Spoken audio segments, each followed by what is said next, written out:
All right, hi everyone. Welcome to our weekly beginner Zoom. I know you guys are here for R2, but R's gonna start tonight at 6 p.m. Pacific, so that's in about an hour. So the first hour is going to be our basic beginner product research and Q&A. So in this first half, I'm just gonna show you guys how to do basic product research, how to pick the right products for Amazon store. They really believe that these people in their group are having success because they understood the basics first, right? You can't scale if you don't understand the basics of picking the right products. So, and that's why I always do this beginner trainings every Wednesdays because you just need to understand the basics first before you can scale. So, yeah, with that being said, I'm gonna start the Zoom by just asking you guys to just share your wins. So the wins can be small, right? It can be, hey, I made my first dollar, or I sent my first product, or it could be a big one. The point is just to like celebrate your wins, right? So who wants to share? Does anyone want to share? Want to share, Brian? Shan? Any wins? I will share. My win is actually signing on today because Nice. well, my husband had to change around his work schedule today and I didn't know if I would make it on time. And so I did. And I'm happy to be here. It's literally my first dipping my toes into this whole space. So I'd say that's a win for myself. Brian's a huge win. It's first Zoom, right? Yes. Nice. Welcome. Welcome to first Thank Zoom, and you. big win for sure. Taking the first step, right, is one of the biggest. So, anyone else want to share? You can also type in the chat if you're shy. Want to share, Brian? I was gonna pick people at this point, Yeah, I mean, bro. I'm on the same boat as Shan. I mean, this is my first Zoom, and I'm happy to be here and can't wait to learn from all of you. And Nice. yeah, Welcome, get bro. started. Thank you. It's a big win. First Zoom. Love it. Welcome, bro. Anyone else? I'll share.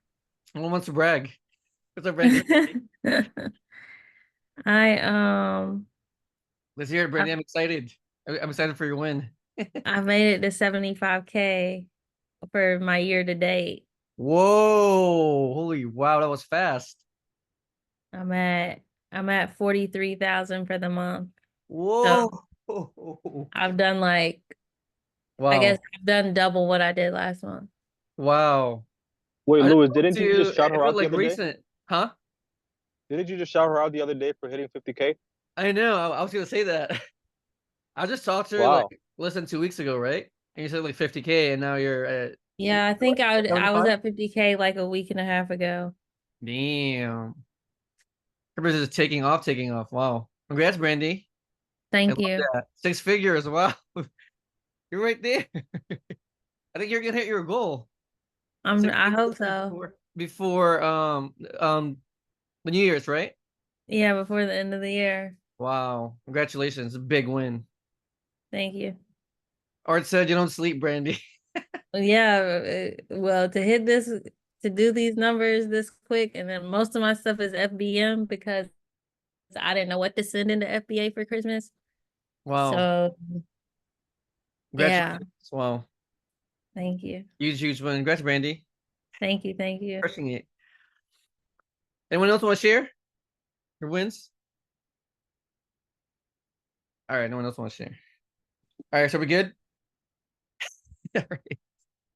All right. So now, um, I guess I'll just answer like a few questions. So if you guys have any questions, let me know. So questions can be about onboarding, products, I don't know, VAs, scaling, picking the right inventory, anything. Hey, Lewis, I have a question. Uh-huh. Super newbie question. No, you're good. But I signed up, or I tried to get my Seller Central account set up. But it still says it's like being reviewed or something. Mm. So it said something like we'll contact you in 2 working days if they have any questions, but it's been almost a week and I Oh, haven't heard back, really? and I still Oh, can't wow. like log in. Mm. I'll just follow up with them. Okay. Is there Yeah, like with Amazon support. okay. Yeah, it shouldn't take more than a week. But I mean, it's holiday season too, so I'm sure they're I was slammed wondering about that too, inquiries. if it was due to holiday season. But yeah, I'm trying to like get in the Seller Central, but it keeps saying we're verifying your information. Please continue the account registration. Yeah, I'll just follow up with them. Okay. It usually takes like 2-3 days. Okay. Do you know if there's like a easy place to contact them, or maybe I'll try to get support and go from there. Yeah, I would just reply to that same email that you talked to them. Yeah, I didn't even get that yet. Oh, really? Yeah. So do you have an so do you have like a Seller Central like dashboard at the moment? No. No, when I do that, when I click on launch Seller Central, it says we're verifying your information. In the meantime, please continue with your account registration. You'll be able to access Seller Central once you're verified. Mm. Damn, I think it's just a waiting game right now. Okay. So you Yeah, have I more wasn't to like sure if contact them, it's or maybe like if it- respond to that same email. okay. I haven't got the email, so I'll wait for that, and hopefully that will be Yeah, the but it start shouldn't of take more than 1 week, right, guys? It's usually like 2-3 days. So yeah, I'll follow up for sure. Okay, I'll try that. Thanks. And Shan, do you have any questions, Shan? I know is it for Zoom, so no. No, just an open book today, just a Okay. sponge today. Thank Nice, you okay. though. Perfect. Anyone any other questions, you guys? None? Okay. So I guess we can do product research. Oh, who's copyright? Oh, So that's me, Jason. who? Sorry, I'm on my phone. Jason Mappa. Oh, hey, bro. Hey, I'm hey, I like, did who's have a that? question about selling used. Okay. So we're able to sell used even though they're brand new. Man. I would say yes, because I've done it before. Have you guys done that before, you guys? Like on the listing it says used, right? And then you guys sent a new product instead of a used one. So Yeah, our I'm kind of yes, torn because when I was shopping for the product, I thought I was okay to sell it. It said eligible, but it wasn't until I tried to post that Milwaukee product right. that I am only able to sell used. And for brand new, I would need an invoice. So that's Right. kind of when I realized my mistake. But if I'm able to post it as used, then I'm completely okay because the numbers still work. Yeah, I would say yes, just because I've done it before. So, and Art said yes too. Does anyone like want to chime in about the same question? I mean, I would probably do it. I had to Right. sell an item used because it got returned and the customer ripped the tag off, but the price still made sense because it was still new. Right. Okay, because my worry was, you know how we, marked it as used and sent it over to Amazon. I was kind of worried that Amazon would receive the products and kind of realize it's not used and then send them back somehow or reject them. That's what I was just kind of thinking. Yeah, I think you're good, man. Yeah, All right, good. because if the customer is buying it used, right, and then they receive a new one, I'm sure they're not gonna complain. Right, they better leave me 5 stars. Yeah, they're like, oh, I paid for a used product, but I got a brand new one. So I don't think they're gonna complain. If it's the other way around, then of course it's a big issue, right? Right. Selling Okay, new, sounds good. then I got something used, but used to new is, I think it should be good. I've done it before too, so yeah, you're good. Great question though. Sweet, thanks. Any other questions? No. Okay. All right. So since there's no more questions, we'll just do product research. So just for the beginners, so all of us would or usually get a list like this. So either from sources like OE deals and OE beans. So these are usually the beginner list that we use. And then we have an in-house list that we use for our group. It's called the 18 list. And then usually people also get VAs, virtual assistants. So they get a list from the virtual assistants, and then there's people in their group who source their own products offline or online. Like for example, Brandy. So you're gonna have your own list that you create, and some people also do RA, which is retail arbitrage. So they source products offline and they sell those products on Amazon, right? So yeah, everyone would have a list that looks like this. So it usually has an Amazon product name, Amazon link, and supplier link. So what we do is we open up the product side by side.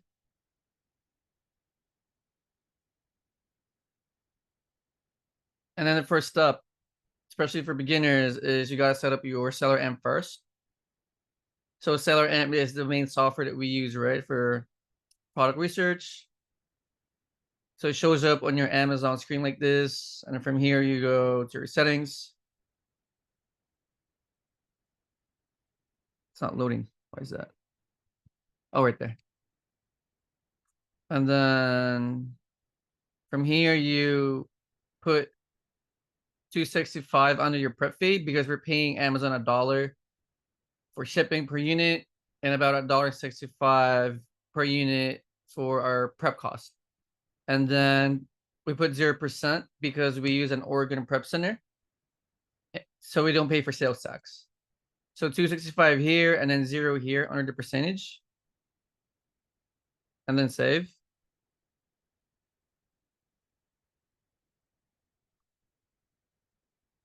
Then refresh.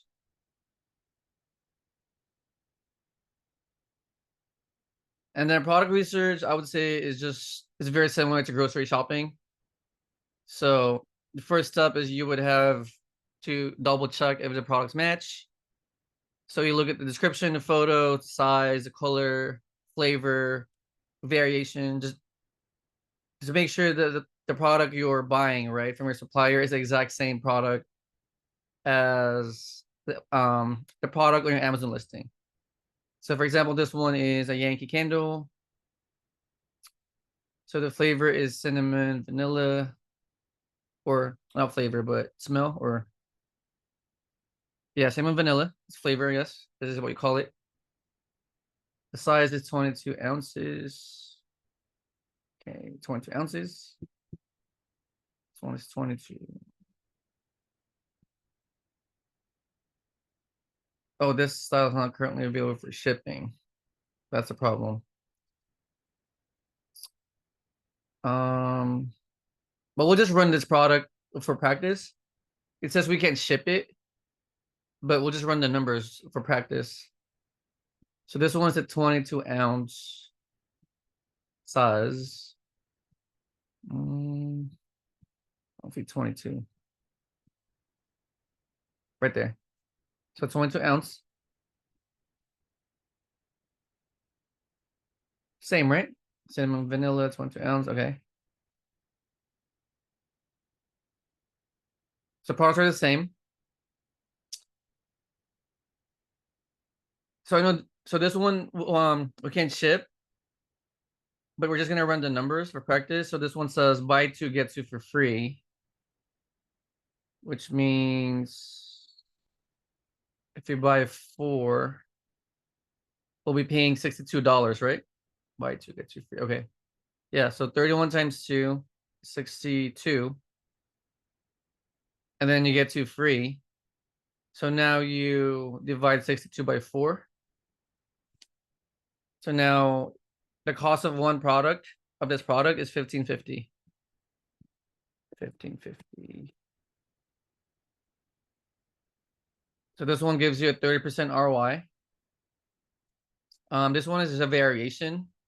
So this one's kind of advanced. So if it's a variation, I usually go down on seller amp and then I go on variations. And then I pick the variation, right there. And then I click check.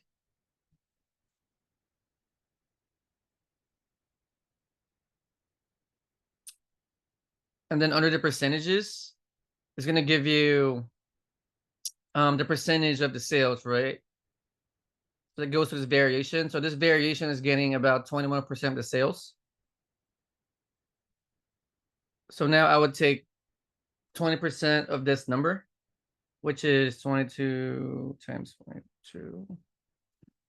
So this exact variation is selling 50 times a month. You guys got it? That was clear, right?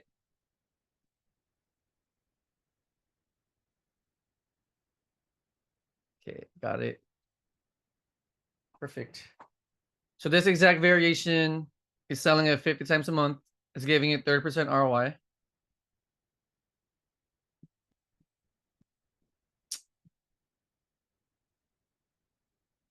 So you're going to be sharing 50 sales with all these other sellers. Would you guys do it? So 50 sales a month, and you're getting at least 30% ROI on your purchase.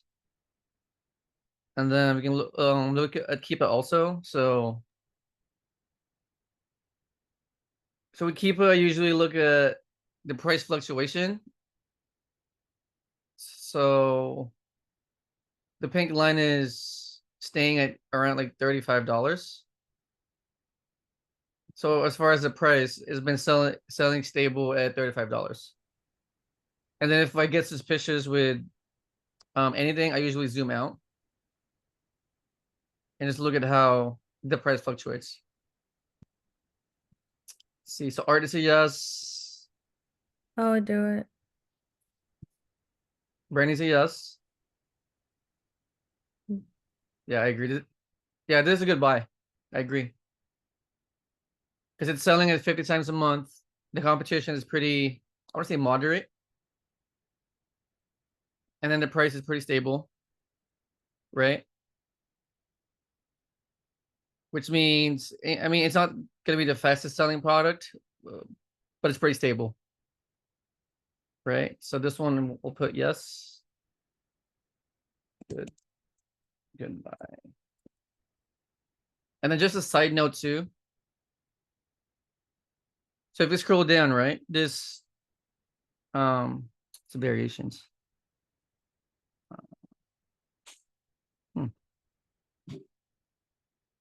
How about the variations?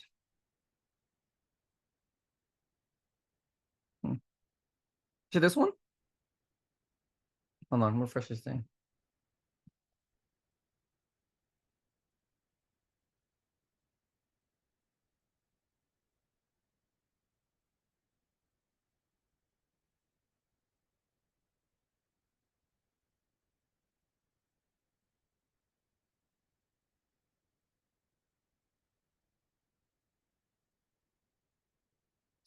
So remember in variations, here, right? So I would check it.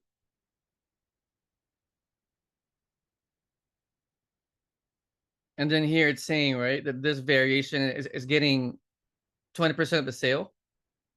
So now I would look at this variation and maybe this one too, just because this variation is getting 34% of the sales. Make sense? So now I would look for this exact variation, which is buttercream large jar. Where is buttercream? Oh, right there, buttercream. And then classic large, right? Yeah, classic large.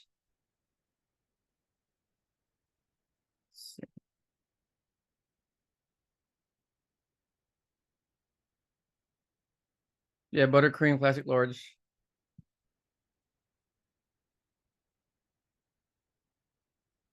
And then I would look for this product and look for its supplier if you want to. Right? Just because this one lead can give you other leads, right? This one lead can lead to like multiple sales. So if you guys want, you guys can look for this variation and then look for the supplier. Make sense? I know it's kind of advanced, but I just want to bring it up. All right. This one.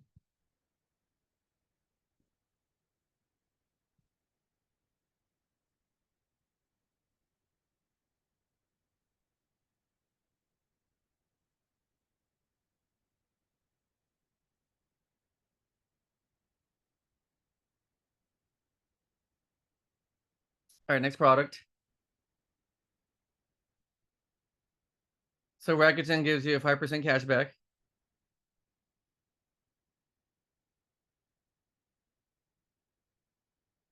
So $22.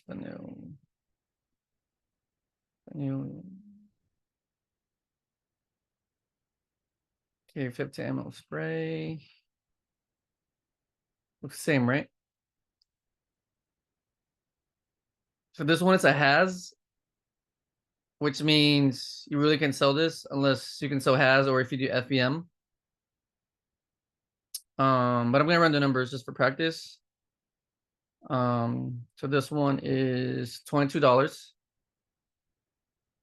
there, and then Rakuten gives you 5%, right?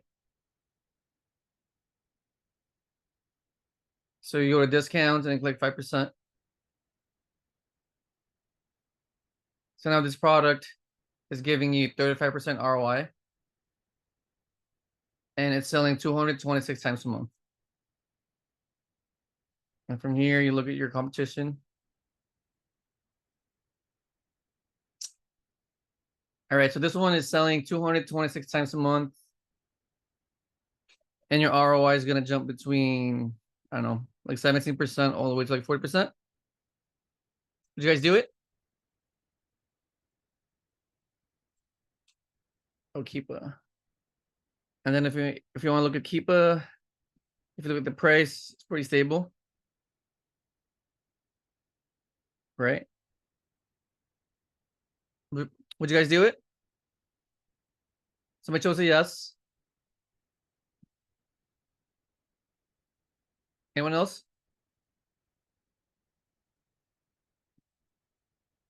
So Jay's a no. Anyone else? So 226 sales a month with all these other sellers. And if you look at the buy box is here right now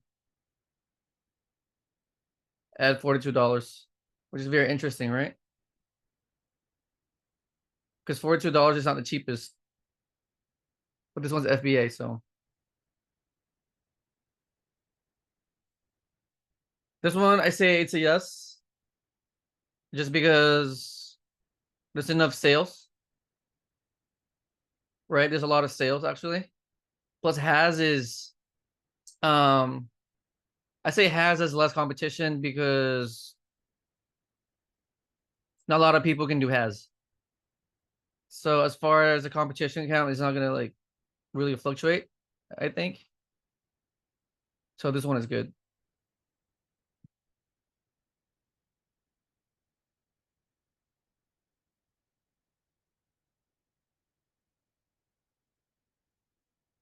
Hershey's.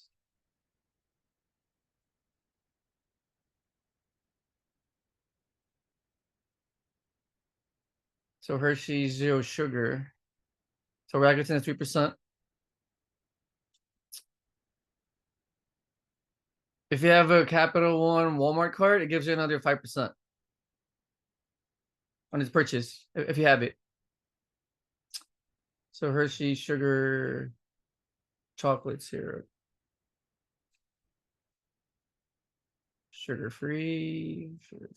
So pack of 2. Okay. Oh, it's a meltable.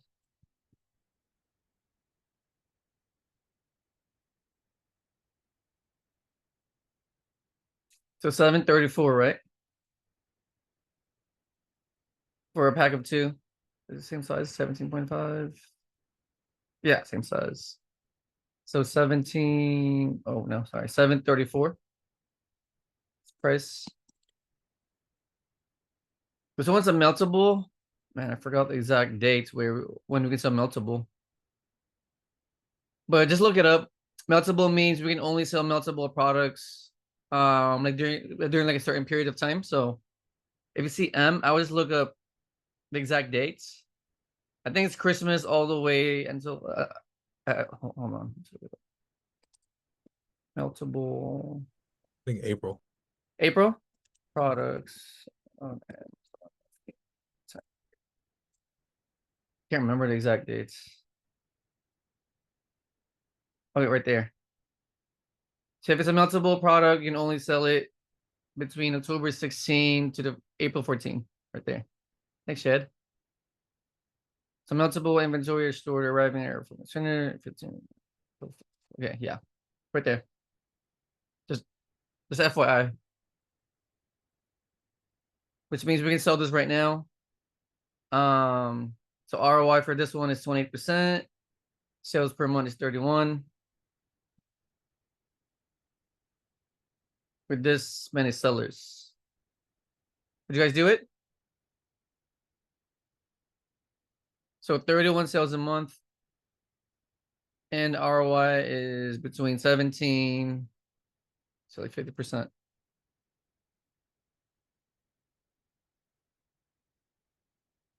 You guys do it?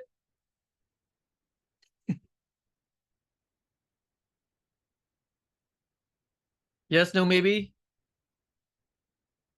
And then Keepa is this.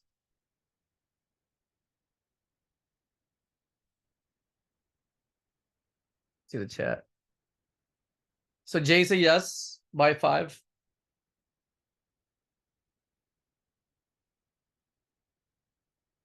Okay. Anyone else?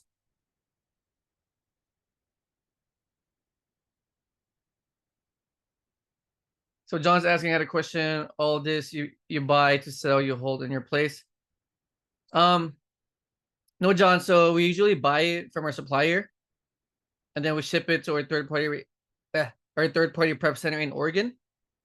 They pack and prep it, and they ship it to Amazon. And from there, Amazon does all the, or it keeps all the inventory. Yeah. Okay. So 31 sales a month. I mean, it's not the best. So I'll put maybe here. Maybe. I'll put decent. I put decent because, I mean, there's a lot of people here, honestly. But this one's a popular brand. It's also chocolate. Plus it's also meltable, which means people are probably going to be afraid to buy this one, right? And as far as the price, pretty stable. So I'll put decent.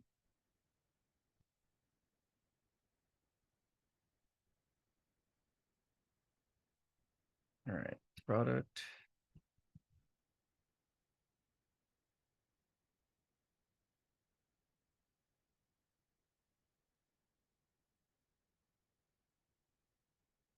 Coffee, okay. 1% cashback from Rakuten.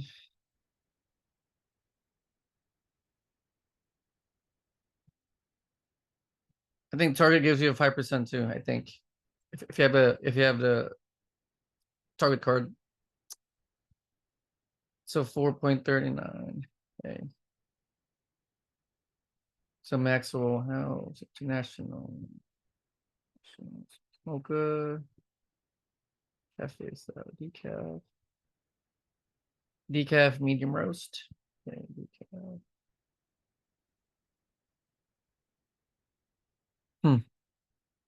Is a medium roast.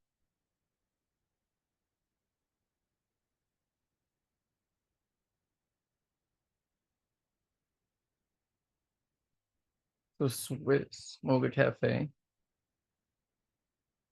I'm just not seeing this on the Amazon listing.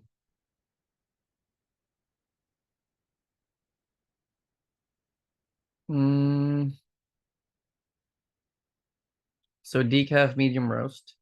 You guys see it anywhere? I'm not seeing it. It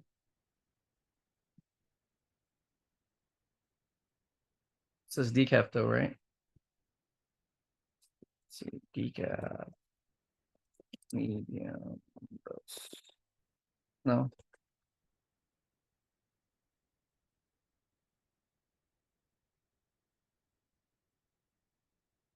Looks the same though, right? So decaf sugar free, so it's blue cafe. Servings. 10 servings. Yeah, it's the same. Should be the same. So this one was 4.39. And then here it's a 4-pack, right?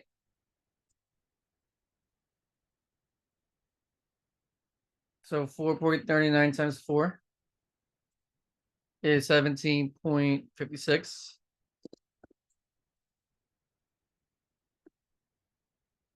Something in the chat. Negative ROI.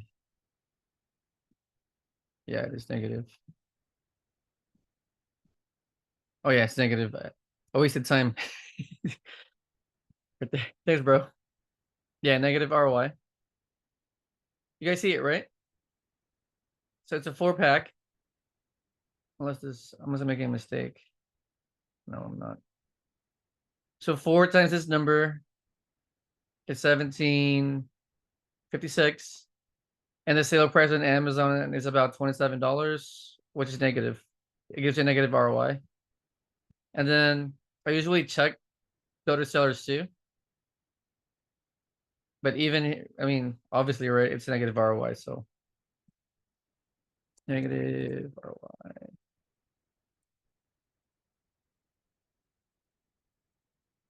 This one.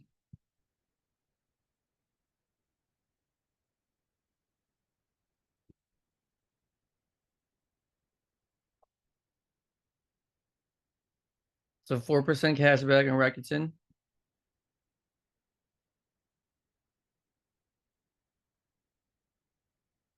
Endless Wonder. Endless Wonder fragrance, 2 ounce.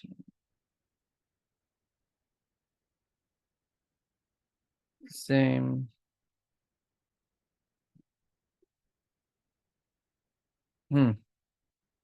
Packaging is different. This one's pink. This one is white, right? Color says novelty.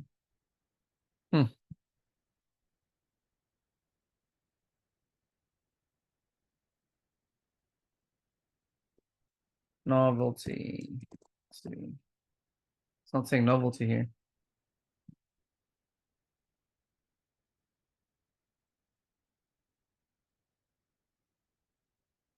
What do you guys think? Is it the same?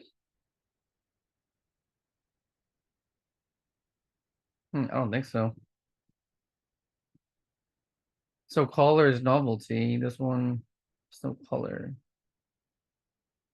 Scent is pear.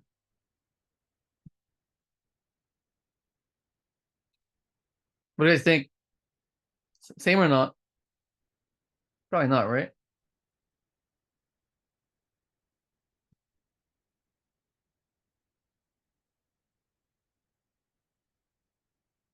So Mitchell said check the scent. Product packaging different, but product looks the same.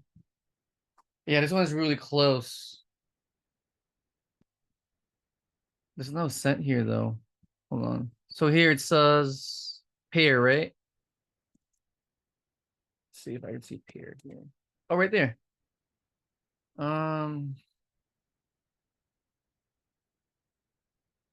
mean, wow, this one is really complicated. You guys know? Any idea? I don't think it's the same. Scent is floral fruity green. James says. Mitchell said his hazmat all his kid. Chance says I don't think it's the same. Yeah, I don't think it's the same either. I mean, it's really similar though, right? But it's not the same. But I'll just run the numbers for practice. So this one's $16. It's negative anyway, too. 16.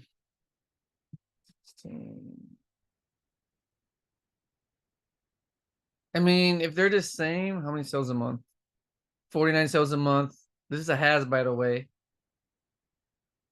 So let's see, 49 sales a month. I'm gonna keep was okay.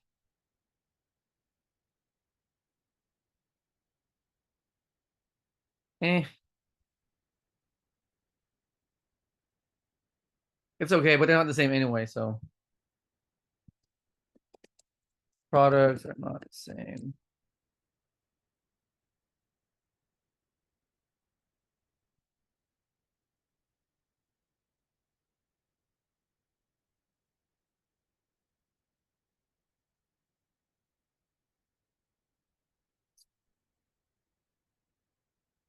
So Yankee Candle.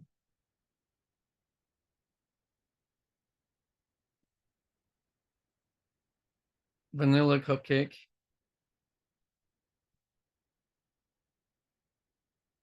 So vanilla cupcake. Large. Their size. One size, it says.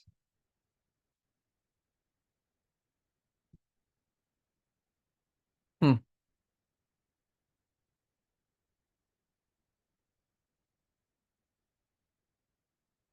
Their size.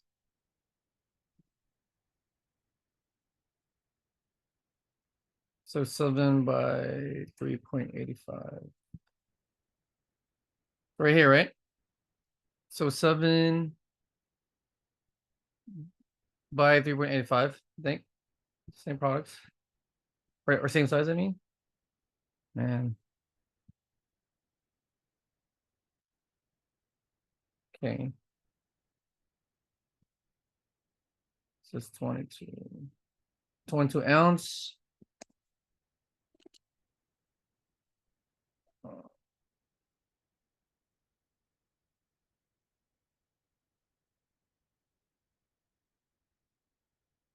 Same size, right, guys? I think same size. The same size, same flavor. So this one is a buy two, get two free. So 31 times 2 divided by 4 is 15.5. Is this correct? 5 per piece.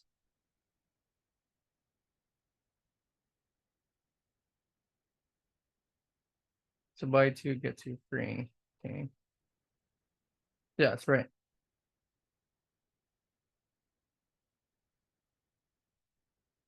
Yeah. So one candle is $15.50. Sales per month is a variation. So I would go down on the variation tab and then pick vanilla. Wait, vanilla cupcake. Hold on.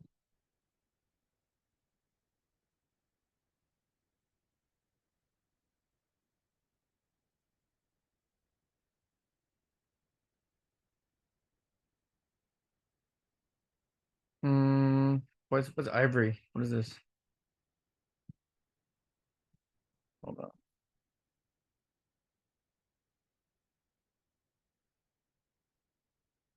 Hold on. Refresh this. Sorry, guys.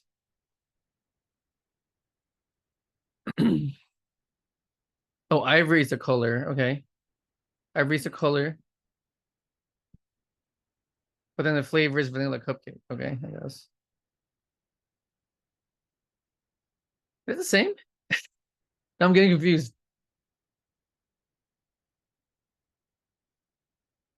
I think it's the same. What do you guys think? Is it the same one or not? I think it's the same.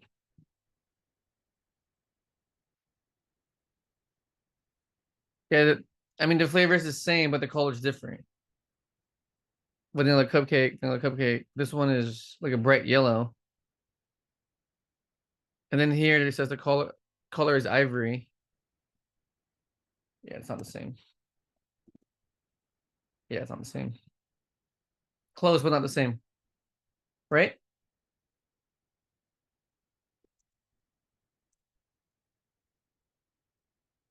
Next product.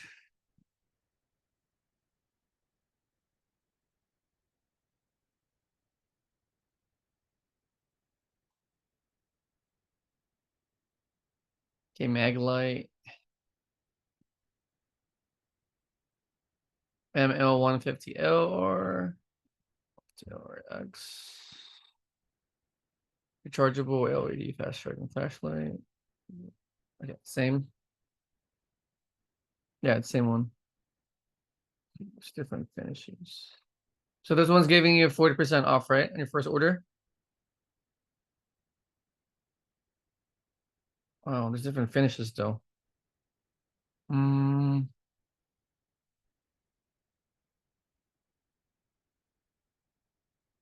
see.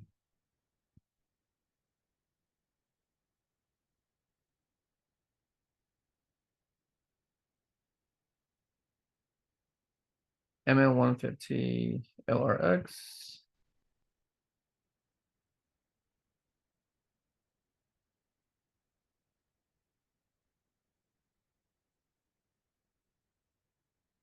Gloss, that's it. So black. Aluminum.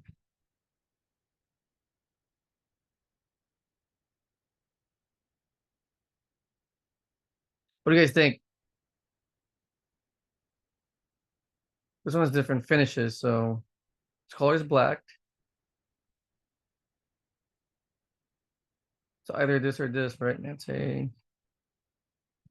Yeah, this looks like it. Matte. Yeah, I think this is it.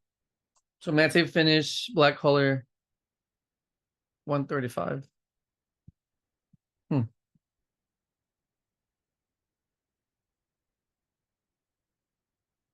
So the matte is the finish, 135 is the cost. That's way off though. Oh, but there's 40% off, right? Okay, let's see.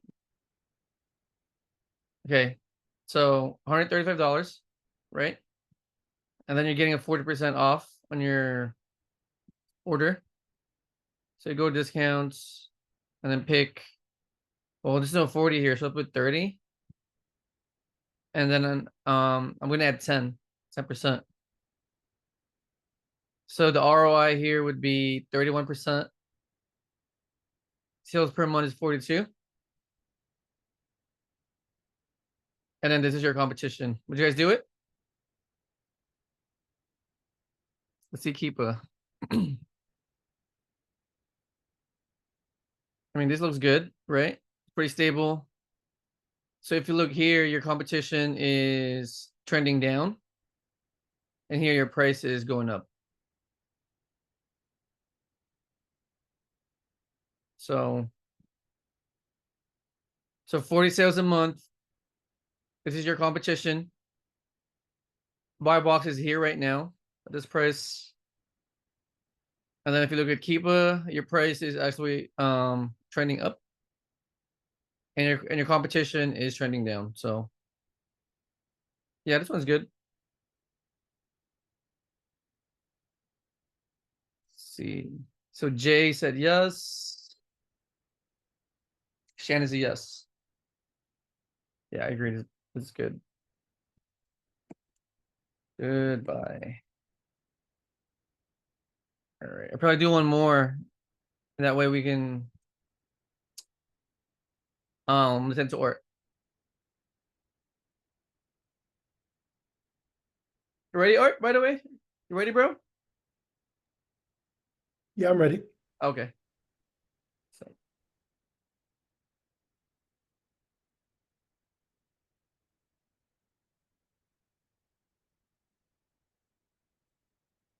all right. So Dr. P, flavored soda. So soda stream, sparkling drink.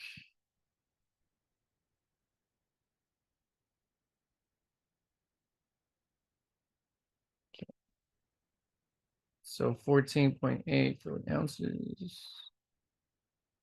14.8 soda stream. Same. It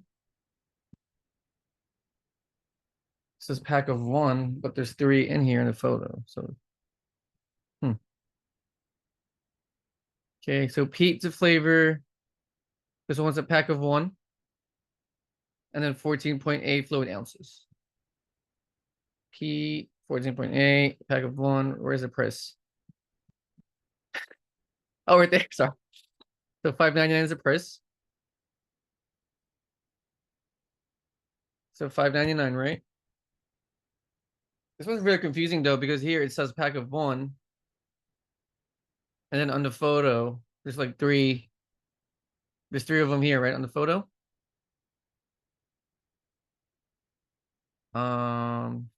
This yeah. So same product.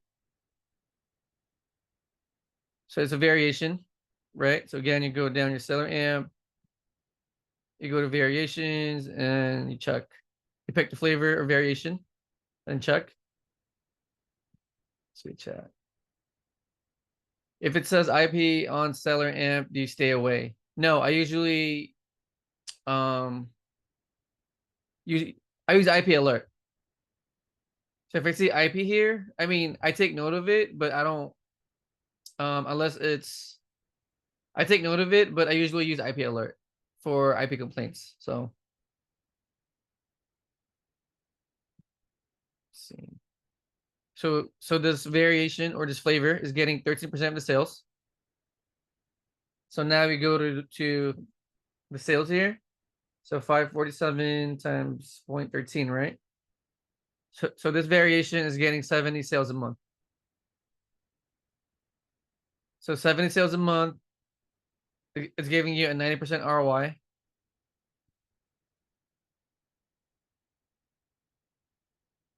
With this many sellers.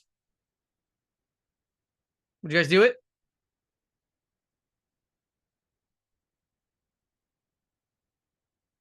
Mitchell's a yes. Our iPhone is a yes. Who's iPhone, by the way? And John is a yes. And then if you look at Keepa, I mean, it's trending up. As far as price, I mean, there's drop. There's a drop here. So, let's see.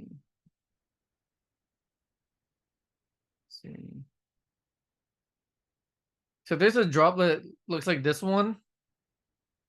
I usually look if I don't know if there's anything suspicious. So I usually look at the other sellers and see if the manufacturer of this product is selling the same product. But it doesn't really seem like it though. No, these people look like regular sellers. So I think this drop is just natural. It's a natural drop. I think my only concern with this product is that on the photo it says it's showing 3 products, right? But really these people are only getting one. And I know people don't read, so I'm sure they won't read this thing, like pack of one and you know in here. It says right there, right? Pack of one. So my only concern is that people are gonna complain and saying, oh well, the photo shows 3 products, but I only got one. So I mean that could be a concern. But as far as the data, looks good. So good. Bye. You guys agree with the photo? I mean, that could be an issue, right? With buyers. So, yeah. Any questions, you guys? Yeah, Jay saying the photo is misleading. Yes. It can cause some concerns with buyers complaining. But yeah, it's gonna be up to you guys. So, do you guys have any questions about the I have a process? question. I have a Uh-huh. question, Louis. Hey, Ken. Hi. So I'm gonna go back to the first candle that we were talking about. So First I know one. you mentioned, yeah, I know you mentioned that it was a little bit advanced that you were checking like the other, was it variations you said? And then, but I guess on that tangent, if you're checking other variations, is that kind of like another opportunity to see if we want to tap into that product as well? Yes. Okay. Y- But we don't necessarily have the data for it, right? Because, or like the links for it, I guess, because that wasn't on the original list. Yeah. So you're not gonna have the supplier website, the source, Yeah. but you can do a reverse search. Okay. Yeah. So yes, any variations. I mean, one lead can turn into like 5 leads, right? Okay. Because there's different variations. So Okay. yeah. So for this one, I would check, right, the variation, Right.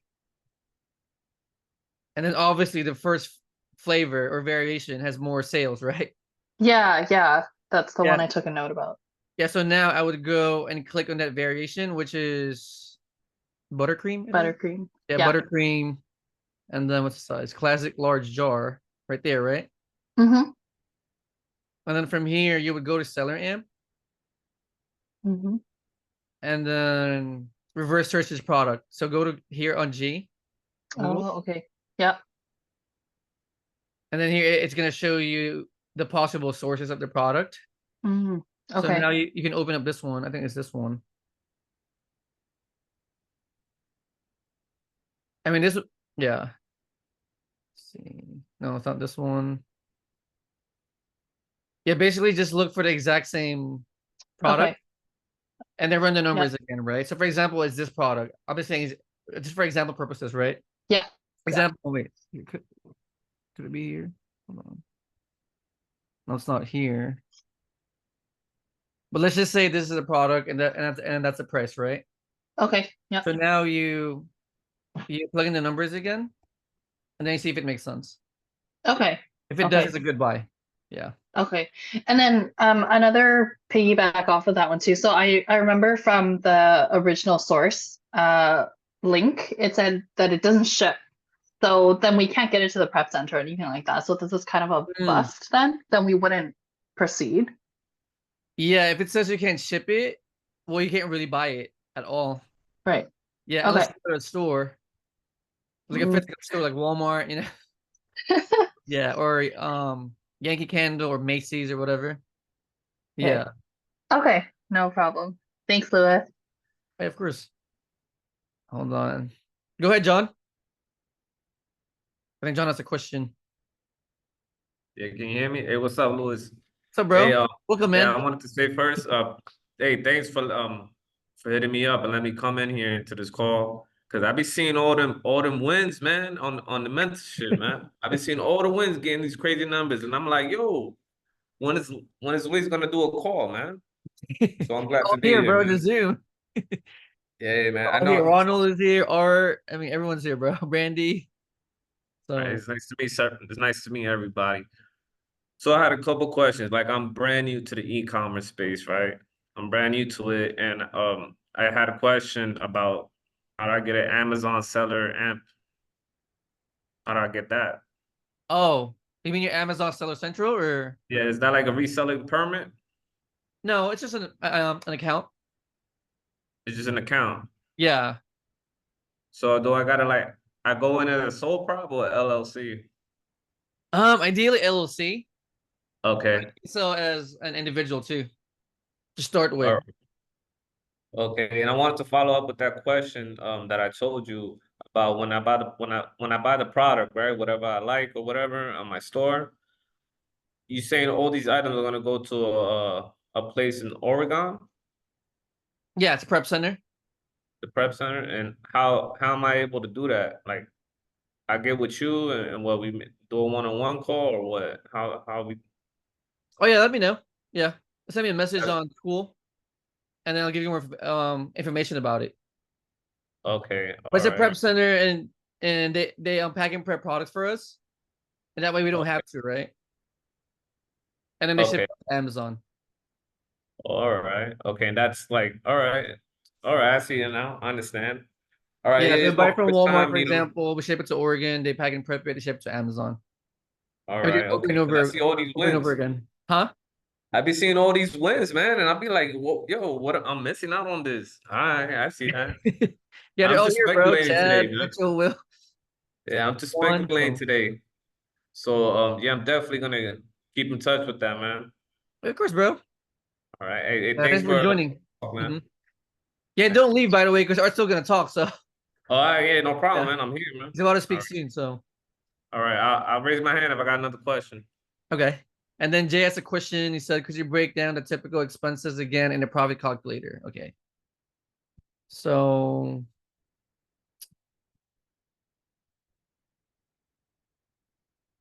you go to seller amp. I forgot how to do it. Oh, right here. Hey Jay, are you talking about this part, or you mean like the fees? Let's see.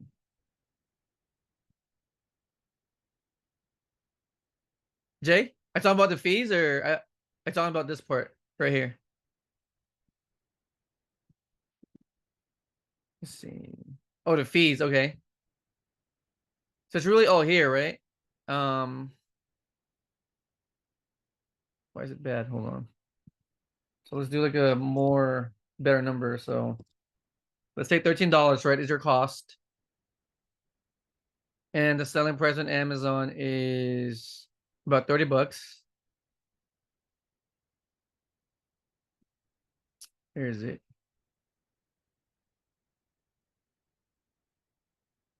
So here, okay. So your Amazon price is this, right? $32, and then you're getting this from your supplier.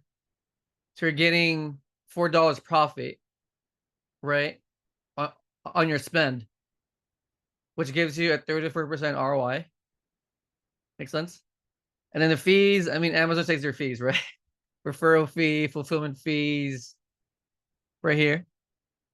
So referral fee is the fee they charge for us to sell on Amazon, and then FBA is obviously their warehousing, their employees, right? Customer service, which I think is fair because we don't do anything, right? With FBA, it's mostly all them. So these are the fees, and then we're paying the prep fee, which is $265. So $1 goes to Amazon shipping fees, meaning we're paying about $1 or less for the prep center to ship the products to Amazon. And then the prep center is charging us $1.65 for prep per unit. Make sense?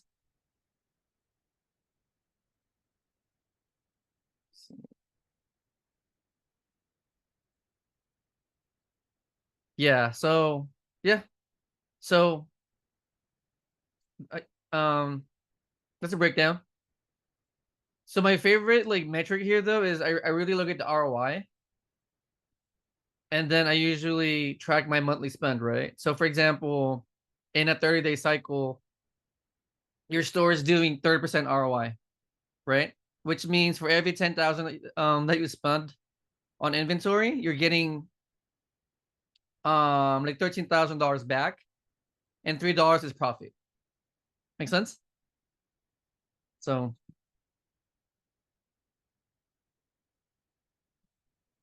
yeah. Did it make sense? Yeah, so I usually look for my ROI, and then I track my monthly spend. That's why when I talk to you guys, I always ask for your monthly budget, right? Because that's how you scale it. You scale your business with your spend. And then once you know your ROI, you're pretty much printing money. Because the more you send to Amazon, the more you make. Yeah, so John said, can you repeat that part about the profit? So here, right? So in Amazon, we usually make, I want to say like between like 20 to like, I don't know, like 40% ROI, right? So I would look at your monthly like ROI. And for example, you're making 30% ROI, right? It means if you send $10,000 worth of products to your store, you're going to be making $3,000 in profit. And that's how you scale it.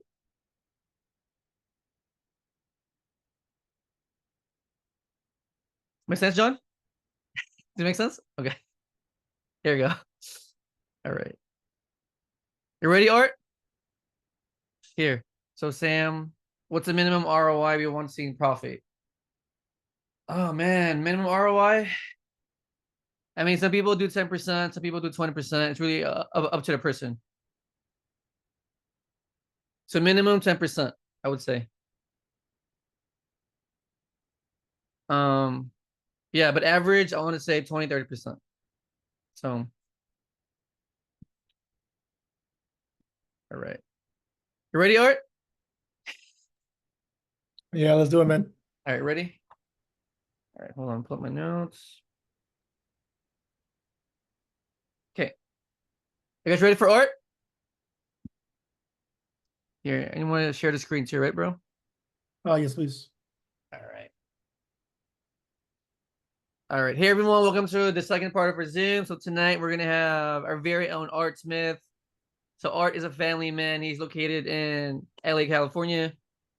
He is in the real estate industry. He is very knowledgeable with credit, finance, travel hacking, and many things. So Art recently just started with Amazon, and he just crossed over $20,000 in sales as a complete beginner.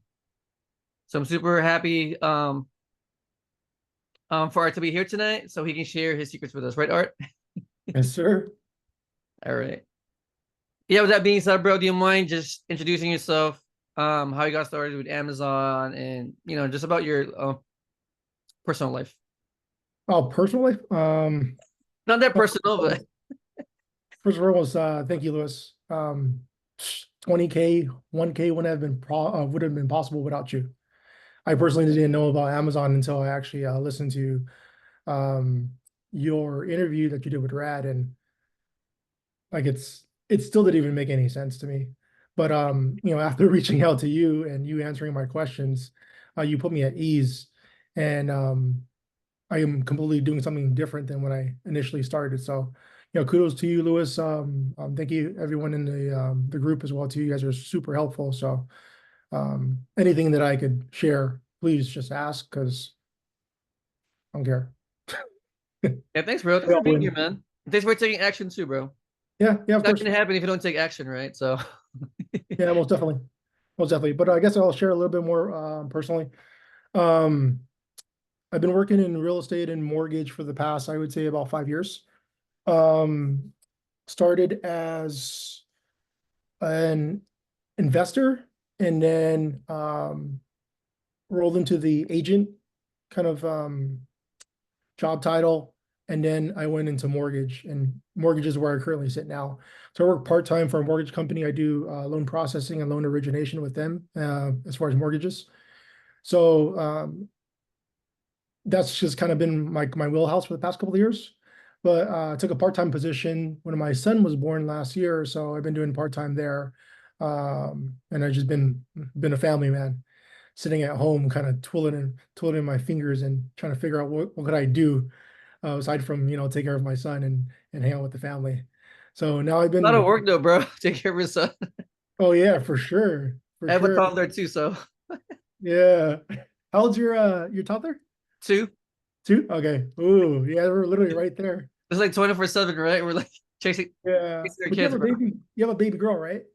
Yeah. Okay. I heard girls are a little easier. My son's he's a straight boy. He's a Tasmanian devil. He's all over the place. It's but it's super fun.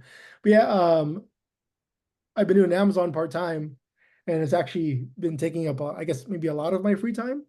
I haven't touched this many boxes and tape and bought so much stuff online. I've never bought this much stuff before, but which is interesting. But I guess maybe the origin of me starting Amazon, I think it's kind of important to know, is I just want to travel hack. I just want to earn points, like just straight up. I was like, okay, if I could spend money on inventory and get it back via Amazon, then I could just rack up a whole bunch of points and I could just go travel for free. I was like, that sounds like something that I'm interested in. And so that's why I originally started off as with Amazon, by thinking that I could just flip products on Amazon and then get the points, start accumulating the points. And that's exactly what I did, is I just spend and getting all these points, and then we're just going on vacation using the points. And so I'll talk a little bit about that. And if anyone has any specific questions, I'll literally just share exactly my playbook on what I do and how I analyze product, how I analyze credit cards, how I analyze just finances in order to reach my goal, which is travel more with credit cards and credit card points. But yeah, that's just me personally and just who I am and what I'm about right now. Nice, bro. So how long ago did you start Amazon? So I started with you in September, and it was at the end of September. I think we started like 21st or something. And September? Oh, wow. yeah, made my first sale October 23rd of this year. And then it's just been going up since. So I'm starting to getting the hang of it. I do FBA. Started off 100% FBA. And then after that call with Brandy, she convinced me to do FBM, which I was happy for as well too, because after getting into Amazon and watching podcasts and learning from other people who are just doing the same thing that we're doing, I learned that Q4 is just an absolute shit show for FBA, sending in products and having them checking it in and putting it on the shelves, etc. So thankfully, I've been able to do FBM and being able to kind of bypass. Like I still have inventory I purchased back in November sometime that's just checking in now via Amazon. And that's just no fault to then that's not I'm not throwing shade towards Amazon or even the prep center. It's just a lot of demand, right? There's a lot of stuff going into the warehouses. Everyone wants to get on that Christmas hype of selling and making maximum profit. So I see why it's taking forever for FBA to kind of check in. So I've been doing heavy FBM all of November and even here in December as well too. And it's just been helping the numbers go up while the pent up inventory is kind of getting shuffled through the Amazon warehouses and checking in system. So yeah. If Yeah, for you so- people, like what's FBA and FBM, bro? Sorry. There's a lot of newbies out here, so Okay. The way I see FBA is just simply Amazon's taking care of the business for me, taking care of the shipping for me. When we say FBM, it stands for fulfilled by merchant. So I just simply saying is I'm packing it. So I get the inventory. The shampoo comes to my house. The toys come to my house. I put it in a box. I tape it up. I print a label and I ship it out to the buyer. So FBA, Amazon handles that part. And FBM, I handle all of the shipping out of merchandise. and do you mind sharing the pros and cons to each? Yeah, for sure. Pros and cons. Let's go FBA first. So we already talked about the cons. The cons is going to be pumped up inventory, especially during Q4, as I'm currently experiencing now.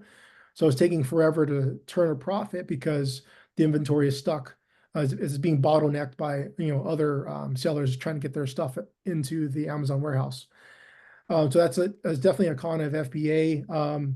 If you want to put a con towards another con towards FBA, it's just going to be time overall. So even if it wasn't Q4, if it was Q1 or Q2, I'm assuming it's going to take anywhere from 3 to 4 to 6 weeks just to get your product sold. Like actually me purchasing the product and then actually it getting sold, and not necessarily hitting my bank account, but hitting my Amazon bank account, my balance.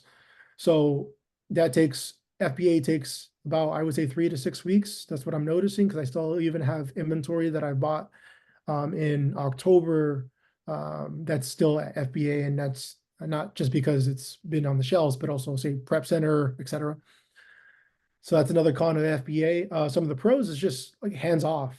If I were to just do 100% FBA, then I would just be on a computer a few hours a day, buying products, sending it to the prep center. They handle the prep. They handle the shipping to Amazon. Amazon handles the shipping to the buyer. So that's a huge pro. And I could see how people are scaling very, very fast using FBA model as long as they're patient. Patience is going to be the game for sure when it comes to the FBA versus FBM battle. Pros and cons of FBM. Let's go with the cons first. Cons is I'm actually putting stuff, like I have to open the box, take the stuff out of the box that comes from the merchant. I got to put it in another box. I got to buy boxes. I got to buy stuffing. I recycle a lot of boxes. Shout out to Brandy. Recycle a lot of boxes, recycle a lot of wrapping stuff. And I ship it to the buyer. So it takes up a lot of my time. I don't mind it. I'm a workhorse. I'm a busybody. If I'm not doing something, then I feel like I'm wasting life. So I'm not really doing anything other with that time. So putting stuff in boxes and shipping it out to the customer, it's a-okay with me.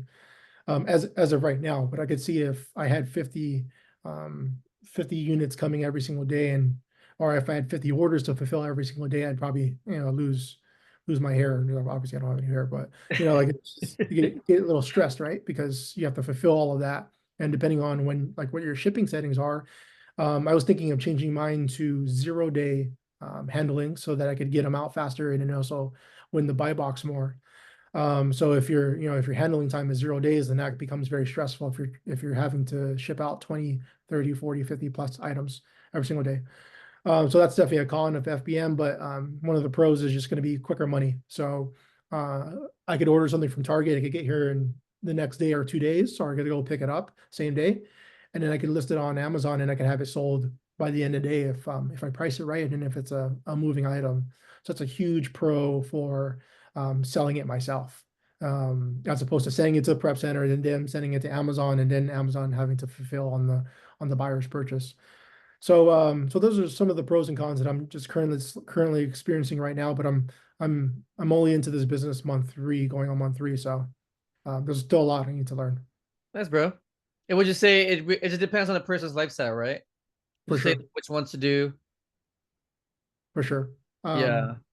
If I had a desk job, if I was I think Will talked about how he works long shifts.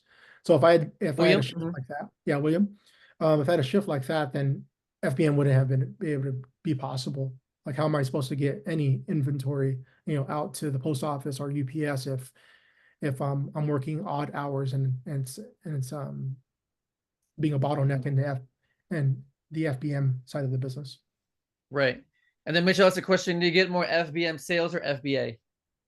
Right now I'm getting a lot more FBM because I have a lot more FBM inventory. I have some stuff at Amazon, but since stuff is still getting checked in, it's not ready for sale pretty much. So I'm getting a lot more FBM, and I'm also pricing aggressively as well too with the FBM inventory, just because the profit margins are a little bit bigger. What I'm noticing, and I think it's because because I get the same leads as you guys get. I'm just able to get them on shelf faster if I'm doing FBM as opposed to FBA.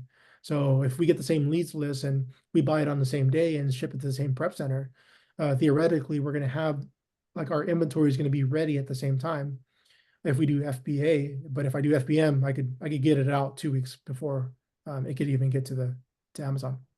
Quicker, right? Quicker, like turnaround time. So yeah, especially in Q4.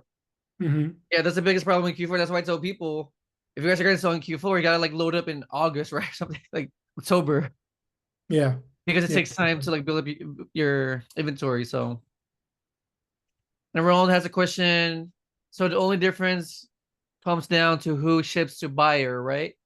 But Exactly. Amazon is still handling everything else on the back end, like returns, complaints, refunds. I've been getting some refunds from FBM. I think I'm handling the customer service.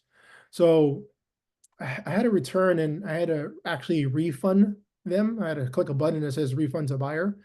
So I think I'm handling the customer service when it comes to returns, but I've also had other returns where Amazon has handled it. So I don't really know what the logistics are for who handles the return, like actually releasing of the funds. But it's very minimal. Like, I think I've sold over 400 units and probably half of them are FBM. So I've had maybe a couple of returns that I had to manage myself. The rest of them have been managed by Amazon. But it's very minimal. So, and then Ronald's asking, do you have any VAs? I started off with a VA. Worked with one of Lewis's VAs. His VA was awesome. I got a lot of leads out of it, but then I had to stop just because it wasn't penciling out for me. I started sourcing a little bit more myself and starting to understand how to find profitable products, just because I noticed that was the actual skill set that kind of set people apart from from I guess maybe larger margins, right? 20% ROI overall in their business versus people who are doing say 10%.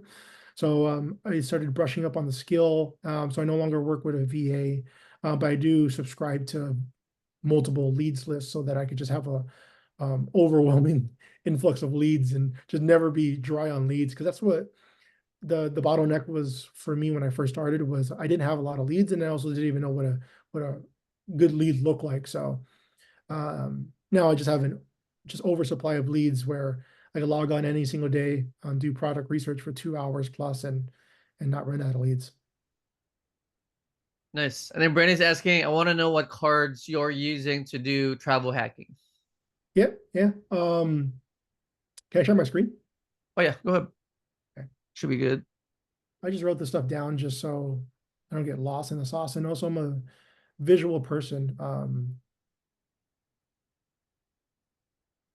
I need to see something in order for it to actually be real. Yeah. Yeah. So I wrote some notes down. Can you guys see my screen? Yeah. Okay. And you guys see where it says funding? Mm-hmm. Okay, cool. So yeah, so funding is crucial within any business, right? It's not just with Amazon business, but with any business. So I take financing very, very, I make it a priority before starting any business. I started multiple businesses before, and finances were huge, and obviously sales could be tied into finance, right? But again, if you have the funding, then like you could open up the floodgates with Amazon, and that's exactly what I've noticed and what I've experienced. So Brandon, to answer your question, so these are the cards that I'm either currently using or I'm going to target in the near future for travel hacking. I think you already have one of the Chase cards. Sorry, one of the Chase Ink cards, which is, I think you have the cash. But I started off here, which is the chain. Actually, sorry, I started off with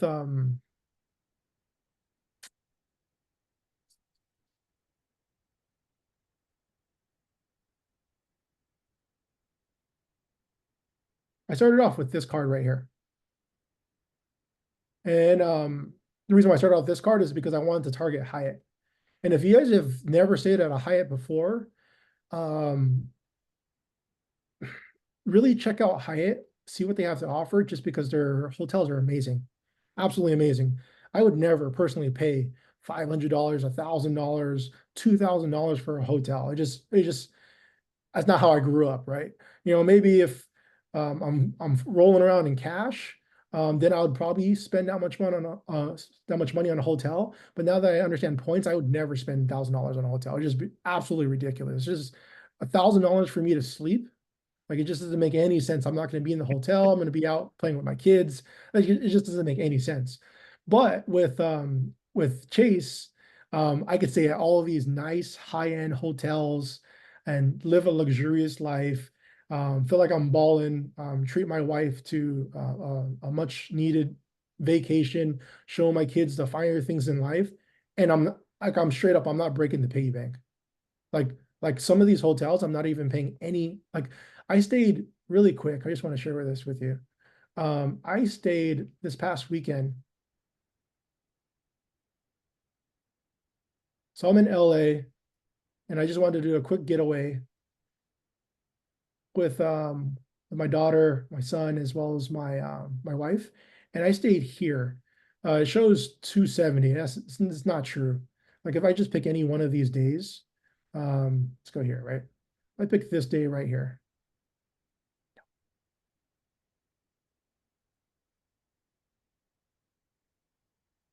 Easy.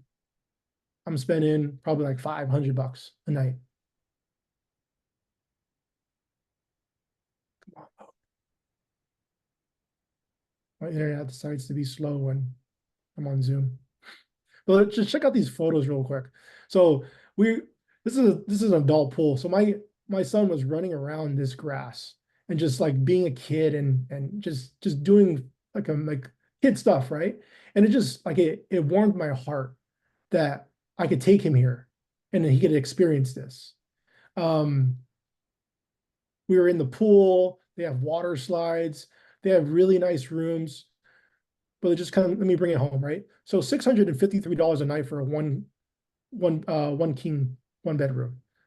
2 beds were $720. It's just absolutely ridiculous. Like, what? I'm never going to pay $720 for this. But with points, load.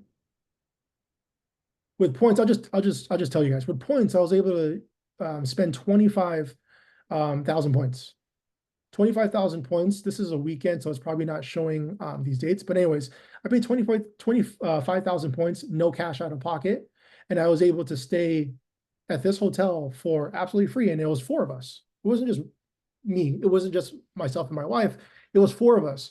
And the cool thing is that I got status by doing some hacks that Credit Gems talked about in his presentation. I just straight up just copied exactly what he said, and I hit the hacks.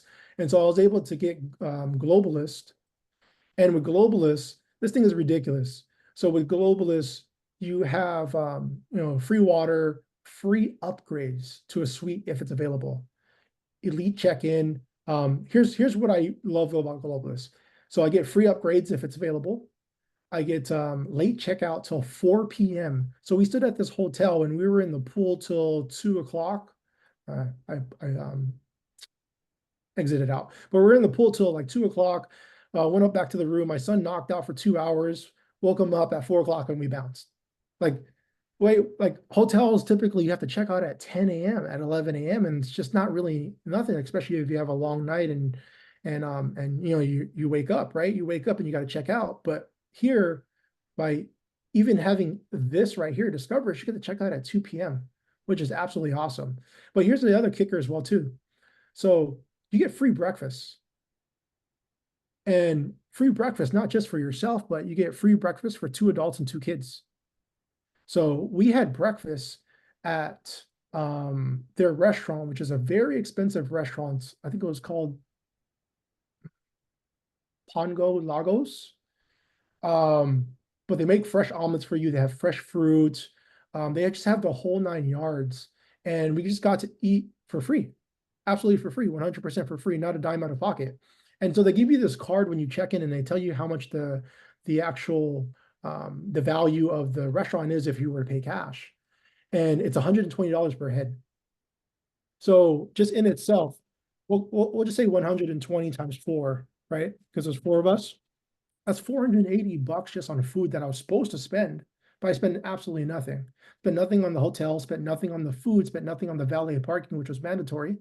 All I had to do was just tip the cleaning lady, tip the valet people, tip the restaurant people.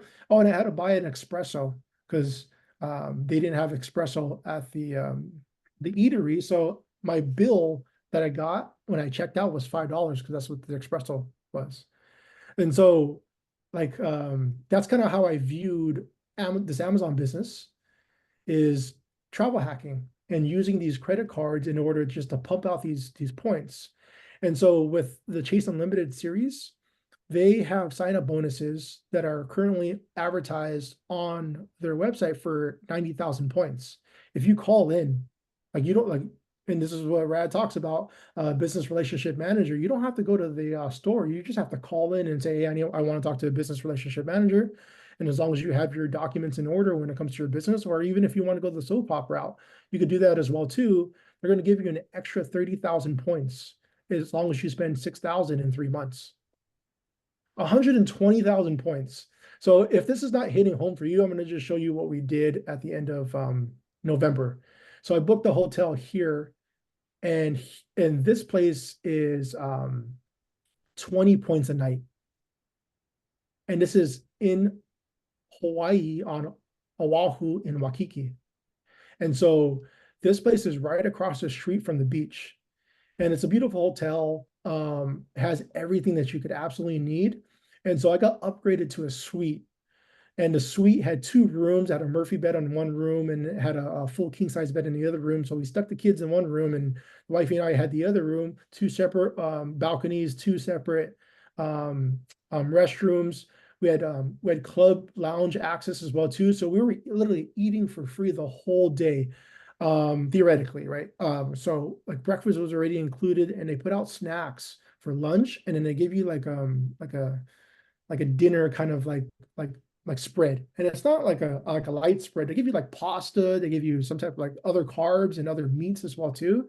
So they have a really cool spread. So theoretically we could have ate for free and not like technically paid a dime by being in this hotel.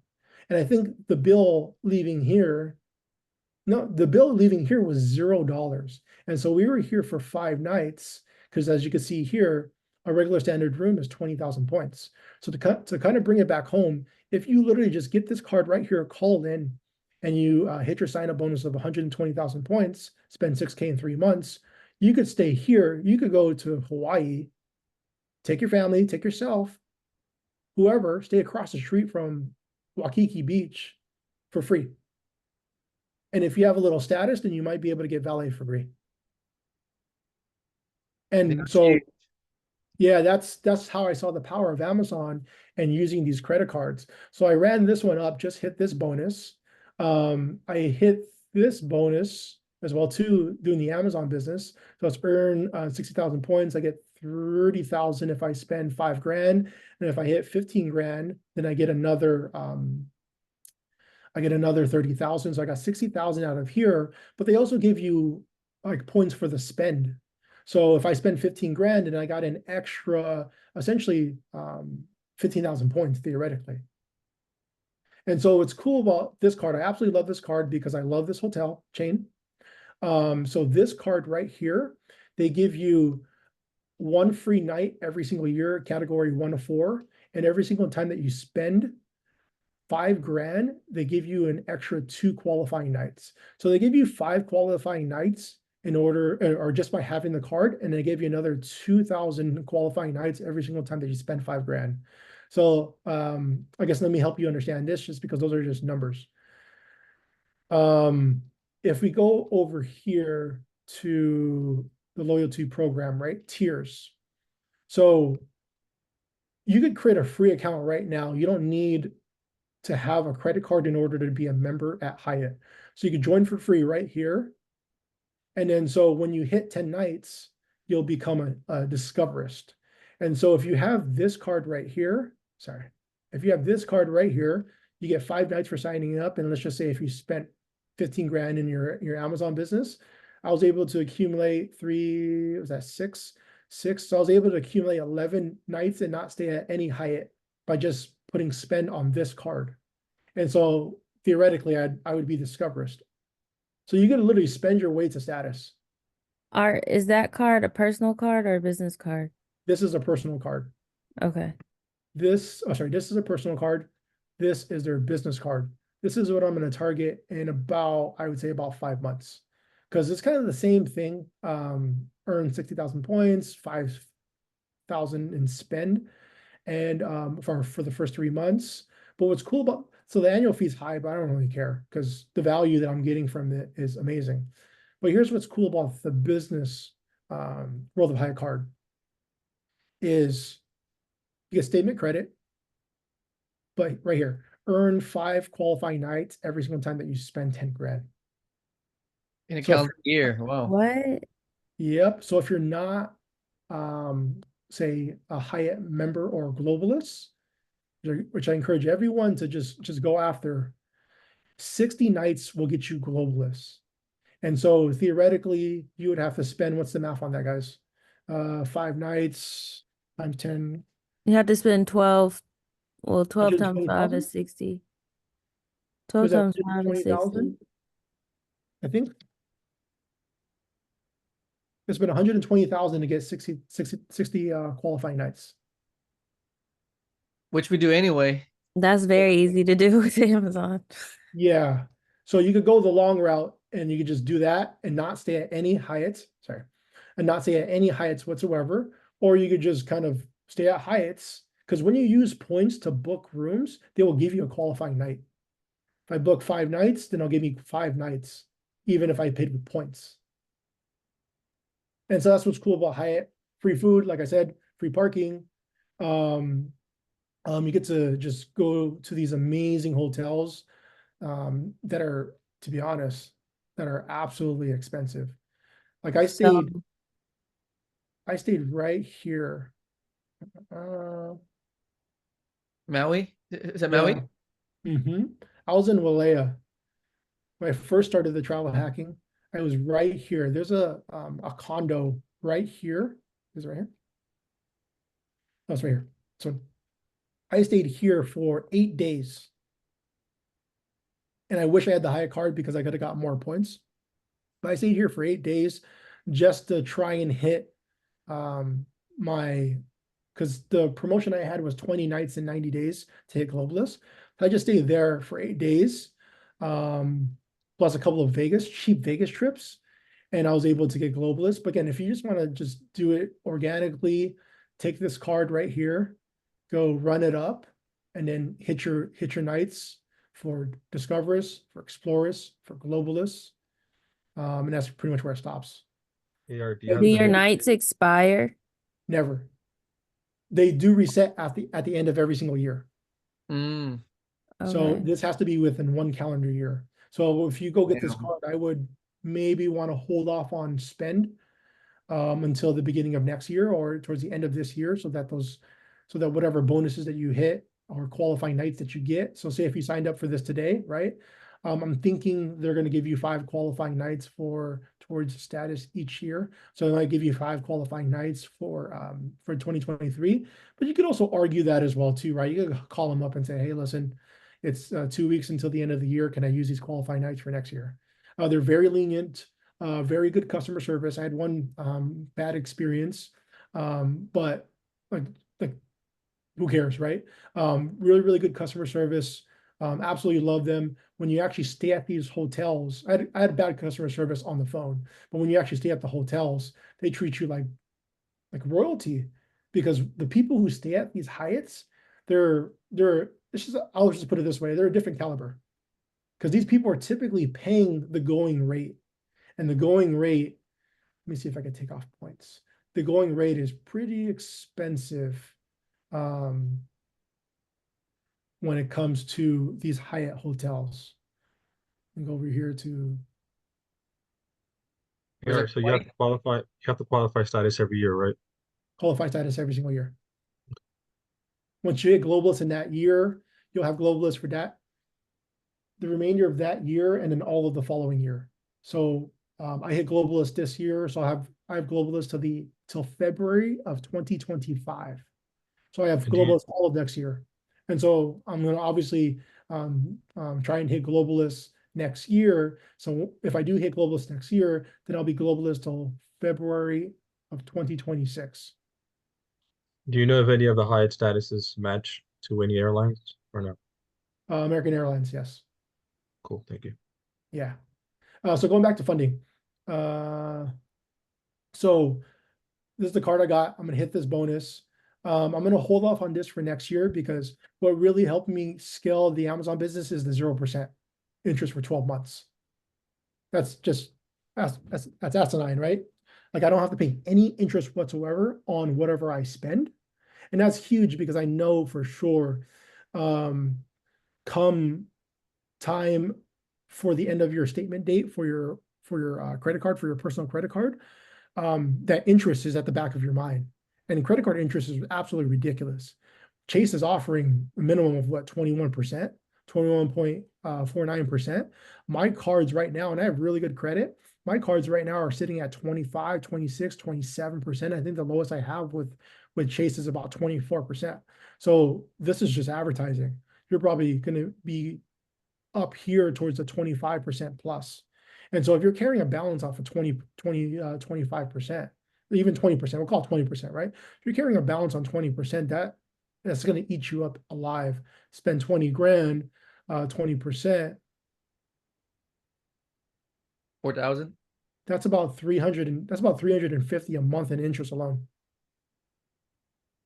That's ridiculous, right? And so then you would have to add that to your expense category for your business, where, say, if you were to get this card, not this card, sorry guys, if you were to get any of these cards right here, you're saving that money, and you could push it back into either inventory, or you could push it into your your profit margin, or you could just, it's just one less expense for your business, and just to increase your ROI. So my plan is I already got this. My plan is in 6 months is to go after the World of Hyatt business credit card, hit the sign up bonus, and because I want to do it in 6 months increments. So I'm gonna go here, then here, and then after the first year, I'm gonna open up this card, and even if it's 75K or 90K, it doesn't really matter. I'm going after the 0%, and then I'm gonna close this one down, and then run this card up, and then once a year passes, I'm gonna reapply for this one again. So I'm just gonna continue to roll essentially the debt on 0% credit cards until they tell me to stop. Nice. Because Smart. if it's out there, I'm just gonna do it. Because it just makes more sense, right? If you pay 0% off of whatever you spend, then that just means more profit or more capital for you to invest in your business. There's no need to pay the banks unless you have to. Unless you Look, want less stress too, bro. Less stress, right? Yep. And I'm thinking they're not going to care because as long as I'm spending money on the credit card, they're going to get the interchange fees. And if I'm spending 100K, 200K, 500K a year, that's a lot of money in interchange fees that they're making off of me. So they're just going to give me what I want. As So long as I you pay back the those, debt, right? I wanted to ask you, did you get those cards with relationship managers or on your own? I got this one a relationship manager. And then I'll most likely get this one relationship manager. I'll probably get every business card with a relationship manager. And again, this is something as simple as just calling up the relationship manager at your local Chase Bank or even a distant bank. It doesn't really matter. So they are a loan officer. So I'm a loan officer for a mortgage company. So what we do as loan officers is we just intake your information and then we just submit it. Yeah. We can't tell you what to write on there. We could give you hints or share what other people have done, but we can't tell you to write your personal income on there or put this as your personal income, put this as your business income because that's fraud, right? So loan officers can't do that. So what they're good for is just intaking information. You just have to go to them with the right information and then they just submit it. And by submitting it through their hand, they get an extra incentive and you get an extra incentive. But do you need a relationship with Chase or you just did it like out of the bat?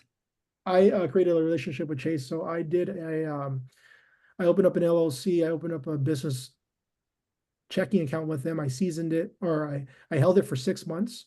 I put 10 grand plus into it because I knew I was gonna, with Irv's presentations, I get a higher bank rating, but I really wanted a high limit, so I was able to get a really high limit by doing it that way.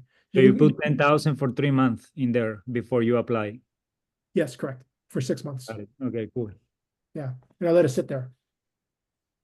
Let us sit there. I hit the bonus, the sign up bonus for the checking account. And also I use that account to get bonuses from Capital One as well too.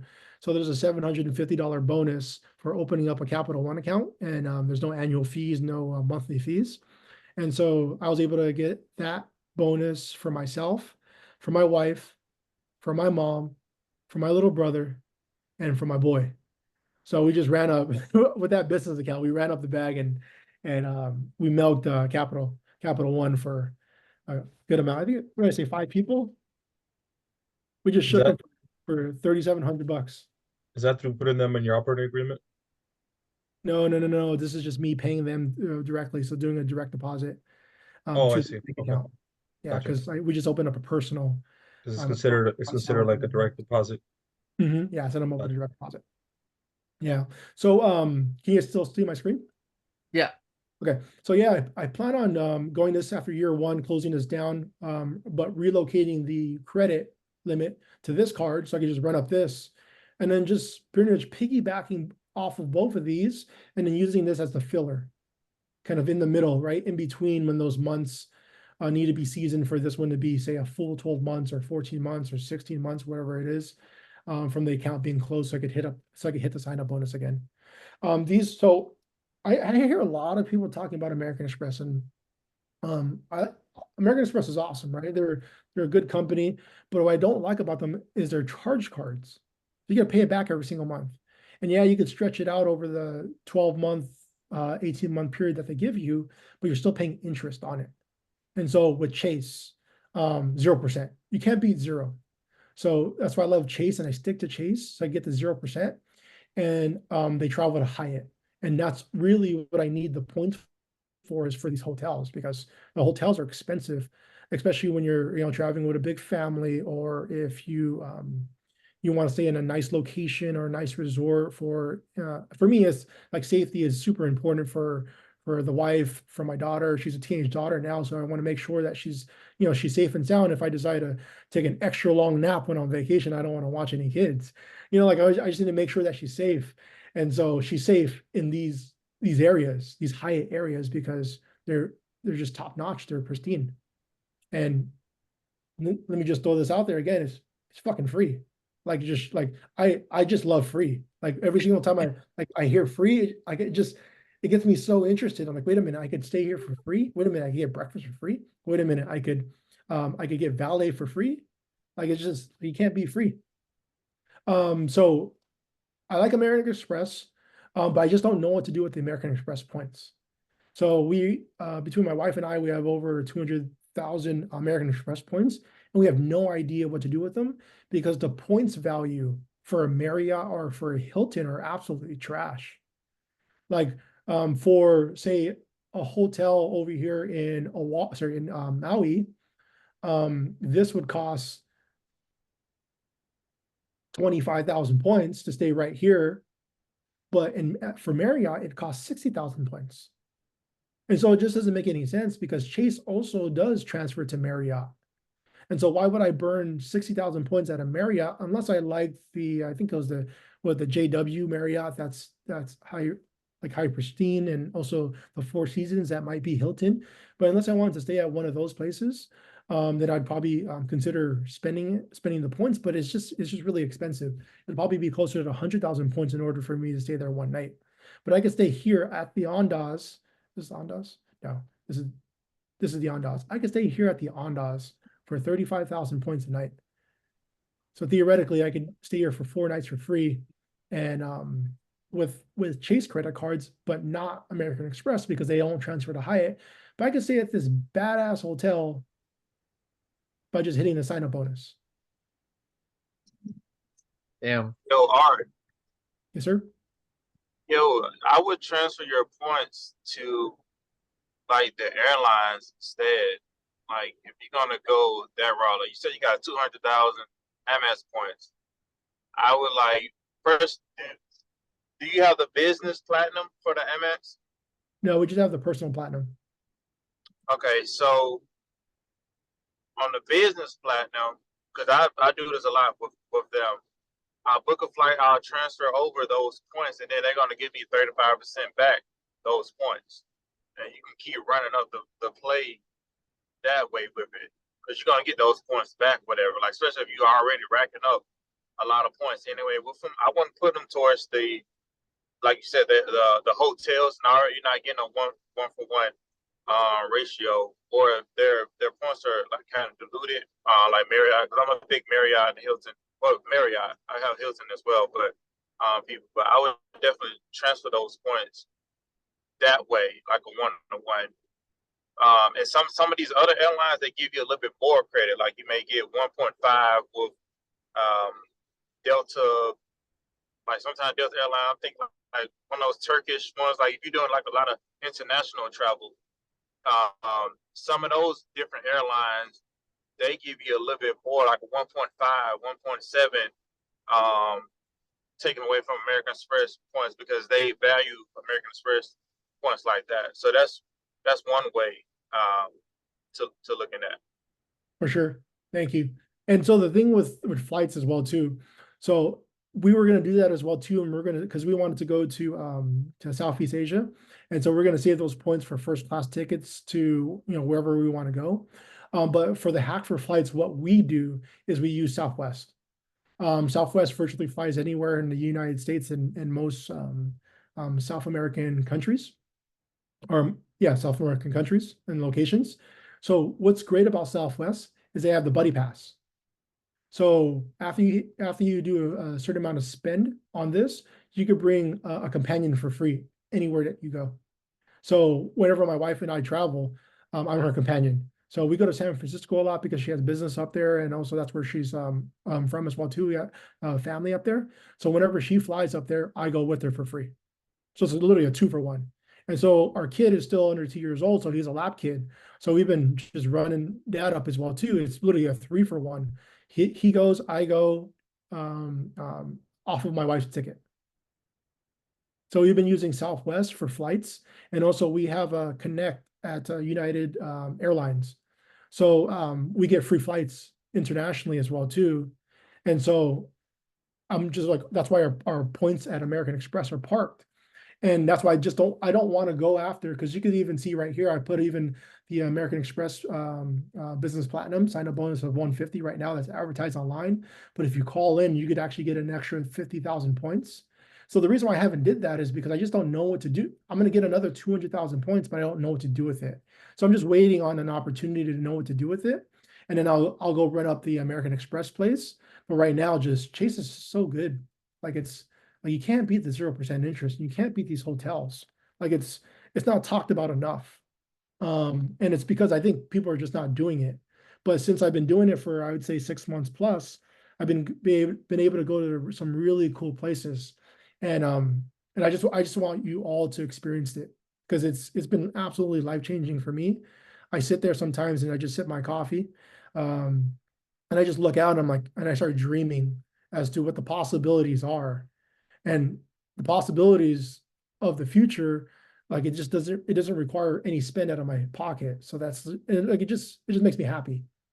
Nothing comes out of my pocket, and I could just do this all year with Amazon. Because you're spending the money anyway by Mhm. inventory. Might as well get the points and travel. Because I have the unlimited, and it gets you 1.5% cash back, or 1.5 points every single time you spend. So if I spend 20 grand every single month, I'm getting 30,000 points every single month. And so we've been doing this. We have all of our personal spend on Chase cards as well too. So we have the one of the preferred cards. So just whenever we're going out to eat, we use that. So we get another 3x points. And also we're using the bill card as well too. Every single month that we're paying rent, we're getting money off of that, or points off of that. And so for me personally, I just focus everything that's pushing back to Hyatt, so I could just continue to stay at these places. And no matter where my daughter wants to go, my son wants to go when he gets older, and my wife wants to go and kind of get away, I don't have to stress about seeing if this is going to work financially, because this is we'll call it whatever, $350 a night. Like if I want to stay here 5 nights, look at this. Stupid. Absolutely stupid. 1,000 a night. If I want to stay here, I have to spend $1,000. So if they want to go on vacation, they want to go away for 5 days, I got to spend $5 grand plus just on the hotel, not including the car rental, not including the flights. But with points, I don't know if this one accepts points right now or for these dates, but with points, it would be, say, 35,000 points every single night, as opposed to $1,000. And then Gina's asking in the chat, how do you get status? So first you just got to sign up. Joining is absolutely free to join, no minimum on nights, points. So you just join, and then every single time that you stay a night, then you get these qualifying nights for a calendar year from January 1st to December 31st. And then as you rack up 10, you become Discoverist. As you rack up 30, you become Explorers. As you rack up 60, you become Globalists. But like we talked about earlier, there's some cheat codes, right? You can literally get this card right here, and this awards you Explorers status automatically when you apply, or when you get accepted. It says right here in the fine print. Go to apply now online. Scroll right here. Discoverist. You get Explorers, or sorry, Discoverist by just obtaining that card. So you're already right here. And then every night that you stay or spend, then it'll add on top of this 10 to your 60. Again, you could just get this card straight up right here, spend $120,000, in 1 calendar year, and then you'll automatically get the status right here, globalist. Yeah, 120K seems a lot, right? But really, it's like 10K a month. It's bad, so. Hey, so for clarity, when you're saying that, are they talking about at the hotel or are they saying on the card in general? Say it one more time. Sorry. So when they say, I can't see it because I'm driving. So like you said something about, let's say the figure 120,000, something like that. I know Amex do that with the Marriott and Hilton, Brilliant, Aspire. But they say like, hey, you need to spend to be an ambassador, you got to spend 23,000 a year or whatever. So are they saying with 23,000 at a Marriott a year? Is Hyatt saying 120,000 at a Hyatt or on the card? Because like, you know how you guys said we can easily do that if we're just like running our business on the card. But are they saying in a Hyatt we have to spend that amount? No, on this card. This card, Just on the card in general. or this card, yes. Okay. Spend 120,000.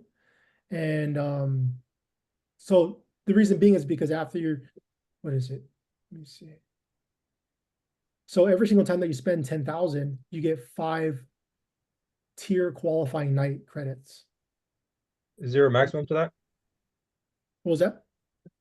Is there a cap? Is there a maximum? I see there's an asterisk, so I don't know if the fine print has any max or anything.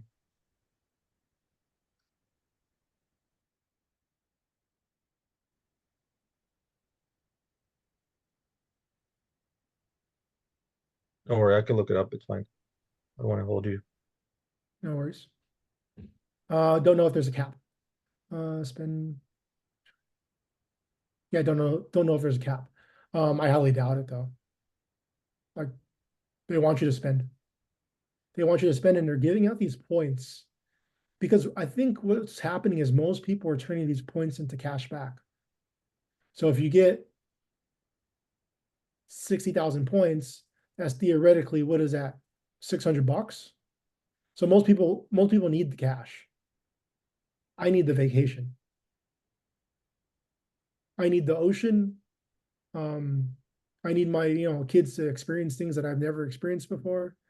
I need my wife to smile when she wakes up in the morning at a badass hotel that I didn't pay $1,000 for. That's what I need. I love that, bro. $600. We have FSU chase card, so I can't wait, man, to get to that point. Yeah.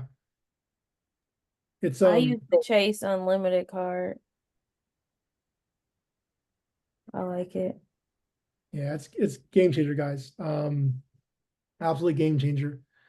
I'll probably be on this this hype for the next couple of years until something else intrigues my my interest, but it's just easy money at this point. And Amazon obviously is the number one platform to sell anything on, so you don't have to do anything to sell. They do the selling. All you have to do is do the supplying, right? You got to be the workhorse. Send stuff in or send stuff to the customer. Spend responsibly, use these credit cards, 0% interest, obviously pay your debt back. But here's the thing with Amazon too, which I've noticed, is they take forever to pay out, right? So this helps a lot. 0% interest. Like, eventually one day, as long as I'm not taking any profits out of the business, eventually one day, the income is going to exceed what I owe on these credit cards. So like, it's like the 0% interest just helps with that because it's for 12 months, not for 3 months, not for 6 months. I don't ever have to stress about paying my debt back at the end of the month, which is what I used to do with the personal card. It's like, okay, cool. I have to spend less this month so that I can make sure that I pay back this debt so I don't incur any interest whatsoever on what I just spent. Yeah, Ronald's asking to have you hit a funding limit yet? No, but I just started.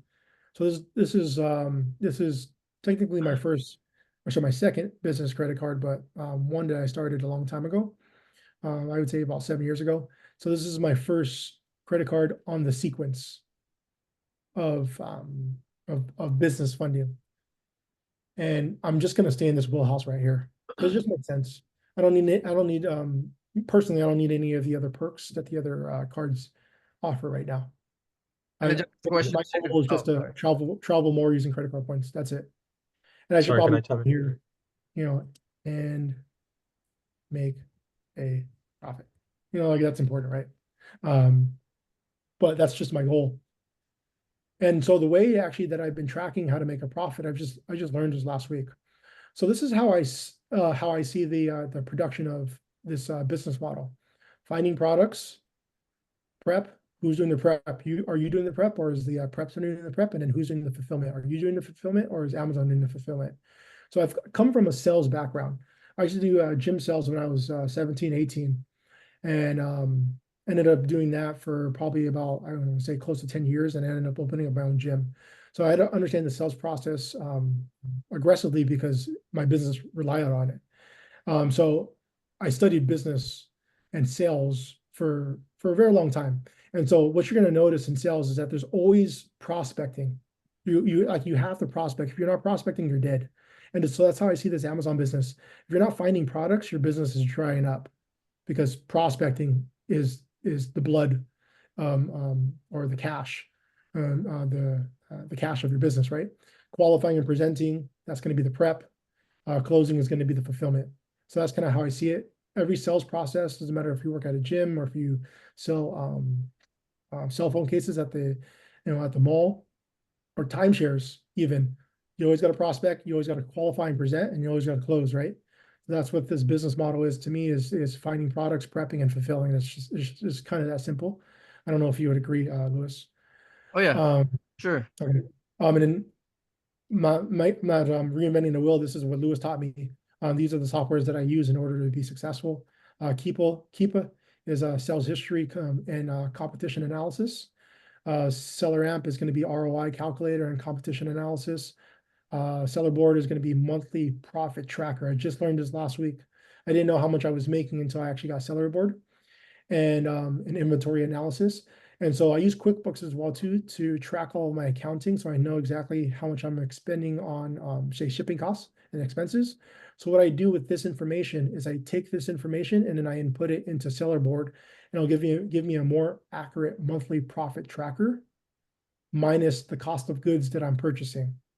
So I don't account for the cost of goods because that money is pent up in inventory. I just track what was sold for any individual month, and then I subtract it by the expenses, like the tape, the boxes, the envelopes that I bought to ship FBM. Do you connect your QuickBooks to your seller board? I know you can, so no. Yeah, you can, and you can also put in like those same monthly expenses in seller board, and then you can say like if it's a monthly thing, like a reoccurring one, so you don't have to enter it every month, and then you can just put in random one-off expenses you have also. Oh, nice. Thank you for telling me that. And it automatically updates in the dashboard. So when you put the more button down, it shows it. AI. A lot.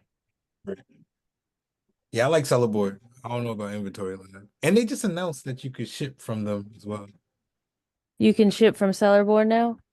Yeah, I got an email. Saying that they offered that.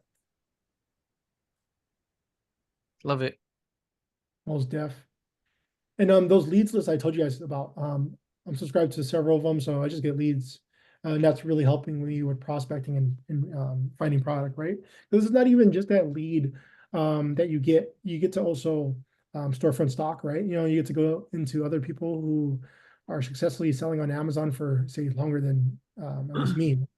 So I just get to see what they're selling and try to reverse source from there.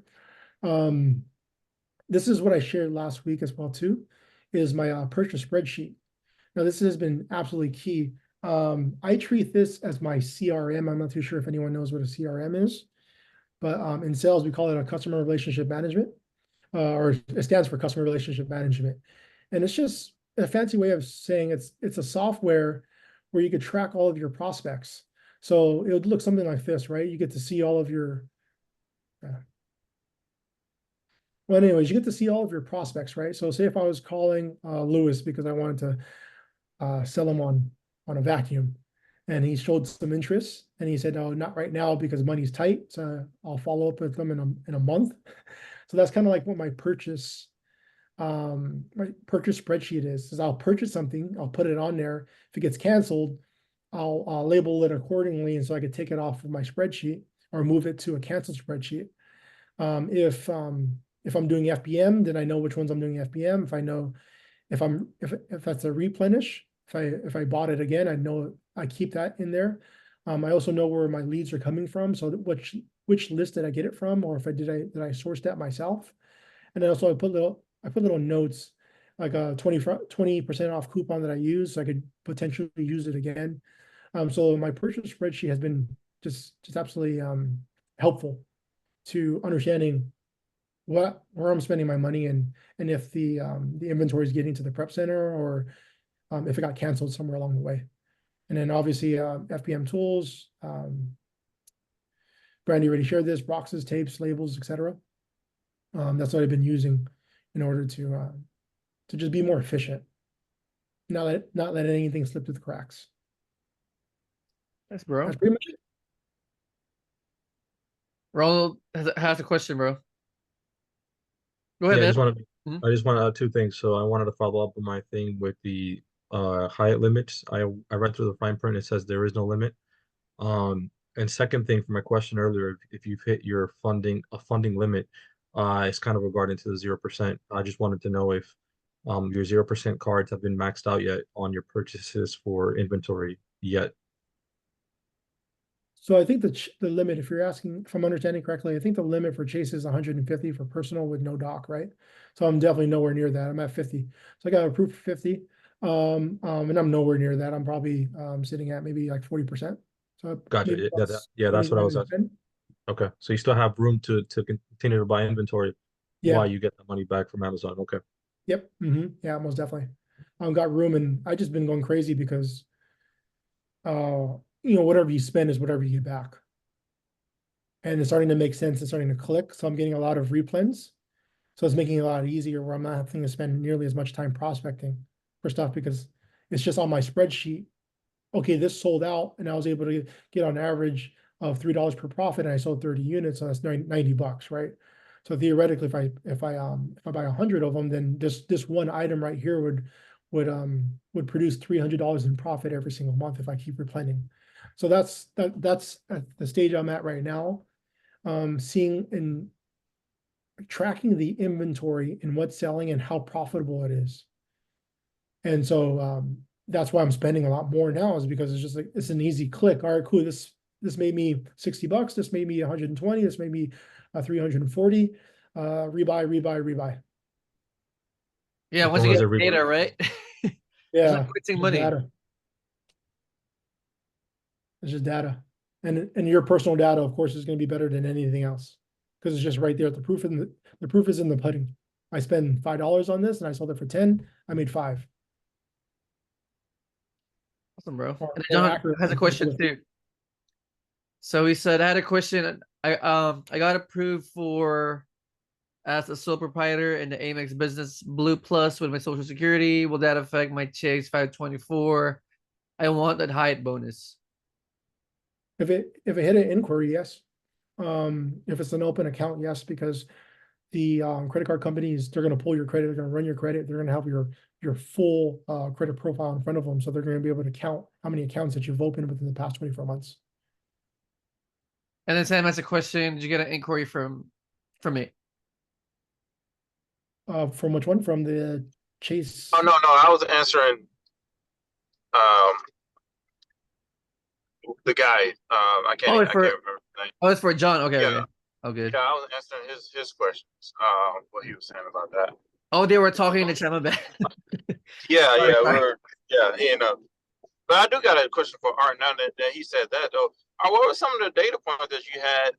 Well, had you already had a relationship with Chase for them to give you that large amount, or what was going on with them? Yes, let me go and read off what I sent to a couple of people in the chat. So don't judge me, okay? Working in mortgage, I know how to stretch the truth for a little bit. So for data points on my chasing card, so they pulled Experian. My Experian score was 757. I had 3 inquiries on my report. I had 1 inquiry in the last 6 months. For the past 6 months, I seasoned that account with 10,000 plus with a Chase business bank account. Per month or? No, I just put 10K in it, 10K plus. I think I Oh. put like maybe like 12 or 13 or something. Oh, And I nice, just okay. let it sit. I just let it sit for 6 months. You don't have to do it for 6 months. You could just do it for 3 months. You could do it for 1 month. They just want to see that they have money. I think the data point is 90 days that I got. You want to season something for 90 days. You're going to take a rolling 90 days and use that that average of 90 days to see you know what your funding is in that account. So I put 10K in it. I requested 50K as far as a credit card limit. For stated personal income, I put 144. For business projected business revenue, I put 480. And I'm in California. I'm in a very expensive zip code, so I don't know if that helps as well too as far as data points. But even if you put half of that, 25K, that's still, like I said, I haven't even reached my limit on the Chase card. So like it's just what you're comfortable with putting and what and how fast you want to move per se. And then John has a question. Go ahead, John. You can talk, Hey, bro. what's up? Yeah. Yeah, I had a question. So I applied yesterday for the American Express Blue Business Card, but as a sole prop because I want to get some equipment. You know, I need some equipment, need like a mic or something. But I've been hold on, man. I've been had a relationship with them for a year. So they didn't pull my credit. I mean, they didn't pull my. So I wanted to know if it's going to affect my 524 because I want to get the Sapphire and the Hyatt bonus on the personal side, so I can transfer it to the business.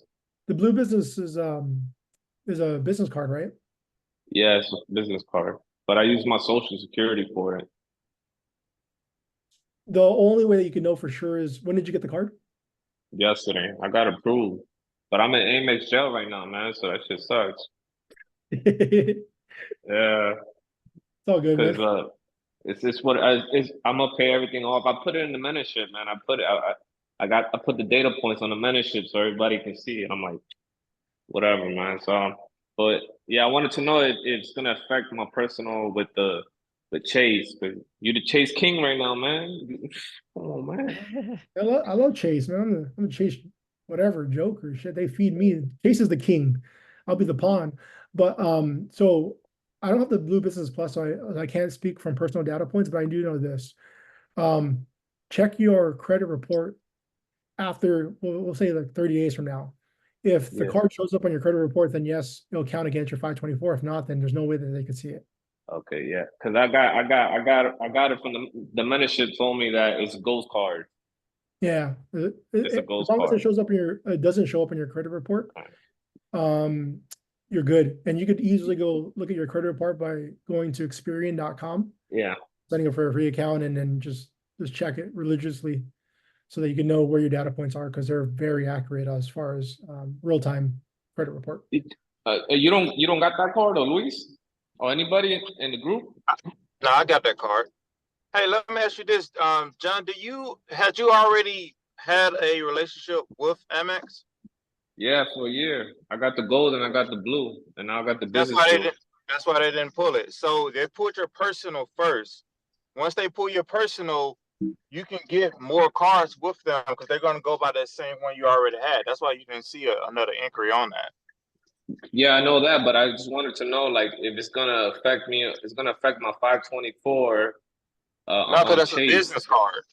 I bet. Man, I've been waiting for the answer all day, man. All day. Yeah, business cards do not impact your personal.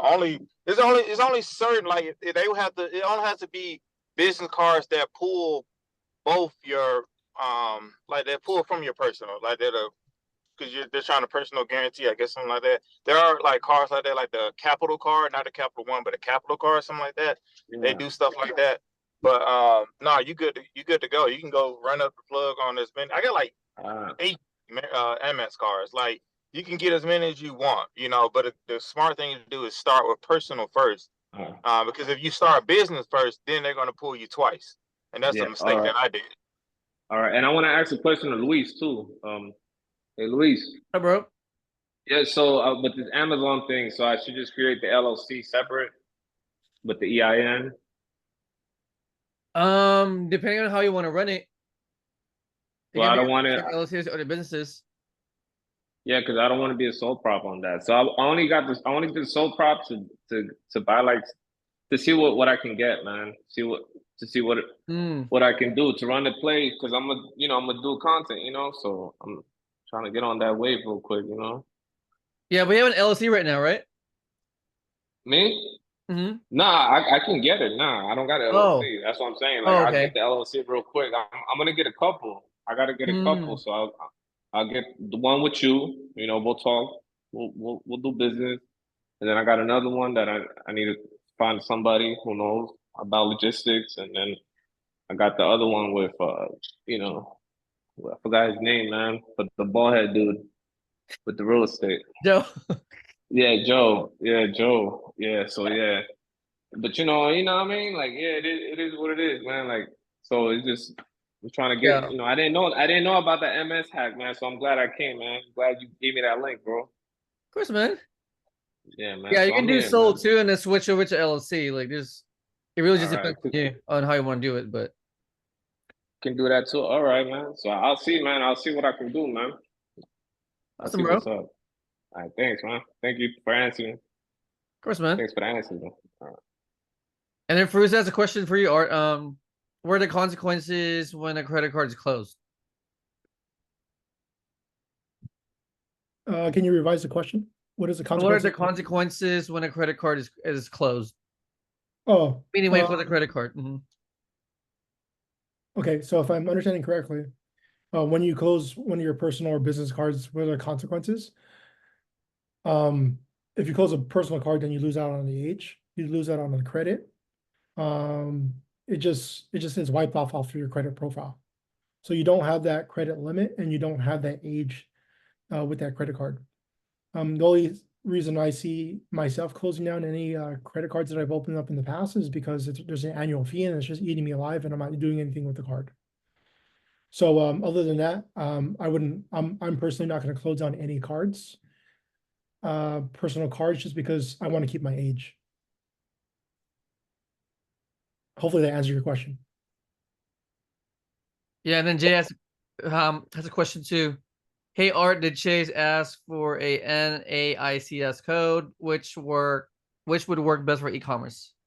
Wholesale durable goods is what I personally used. Which one? Wholesale durable goods. So I don't remember exactly what the NAICS code is, but it was wholesale durable goods. Can you guys see my screen, by the way? Yeah. Okay, cool. Sorry. I'm a Chase spokesperson right now. So check this out, guys. If you want to go to Bali and you just want to go like just ball out, go get that Chase Ink card, go get the 90,000 points or the 120,000 points. And you could go to Bali, Grand Hyatt too. You go to Bali and you could stay here for 10 days, right? So right here is 12,000 points. You can stay here for 12 days.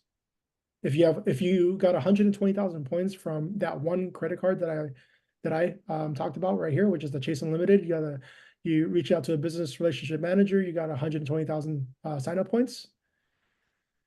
Whoops. Then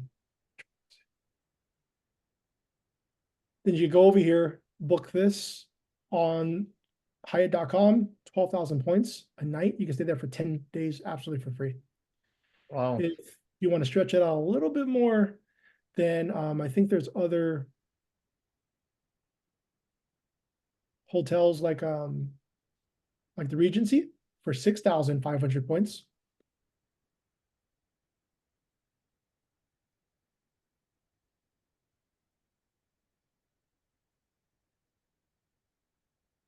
and 6,500 points. No, it says 12,000. It's probably the time that I'm looking at. It's probably a popular time. If you it's right around what you call it, Valentine's Day.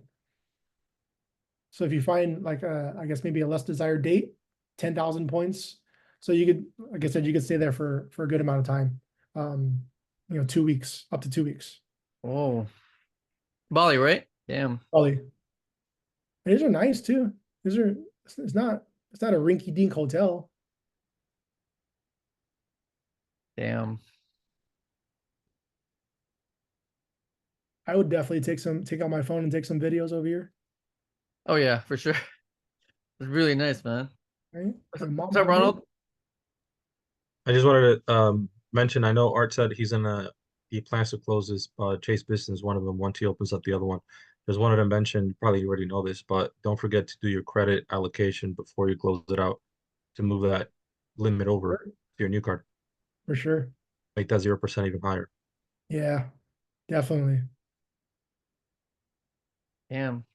Thanks, bro. Yeah, you're welcome. Good time, man. Yeah, thank you. Really I know you're appreciate doing FBM too, so we don't want to hold you up too much. No worries. I'm gonna go hang out with the kids now. Yeah, thanks for your time, man. Thank you.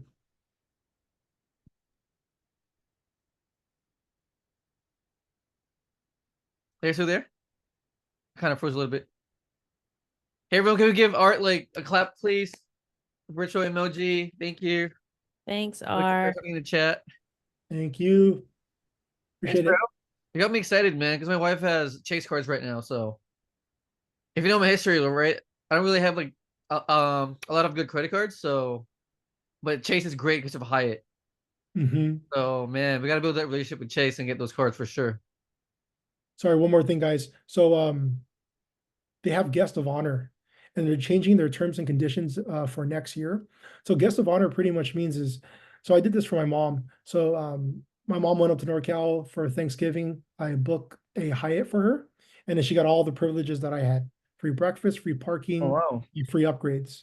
And that was awesome, right? Because you always got to take care of moms, and so with Hyatt, if you have the right status, you could give your privileges to somebody as if they were your privileges, or as if it was their privileges, and it'll stay for the duration that they're there. So if they're there for 3 days, 5 days, 7 days, say here in Bali, they would get the benefits. And starting next year, you will get the credit. This year, you couldn't get the credit for their stays as far as hitting the tiers, but next year you could get the credit. That's phenomenal. Nice. Wow, it's a good perk too. Mhm. That could be a gift too, right? It could be a gift, right? Yes. Be a Nice. gift, all expense paid, and they'll never know. And like you just get treated like a king. Like when I went up to a Hyatt in San Francisco, it's actually San Jose. One of them left a wine bottle in the room, and I don't even drink wine, but I was like, that's pretty bad. I gave it to my mom. I don't like it's pretty. You get wine. I got the room for free, and you gave me a bottle of wine.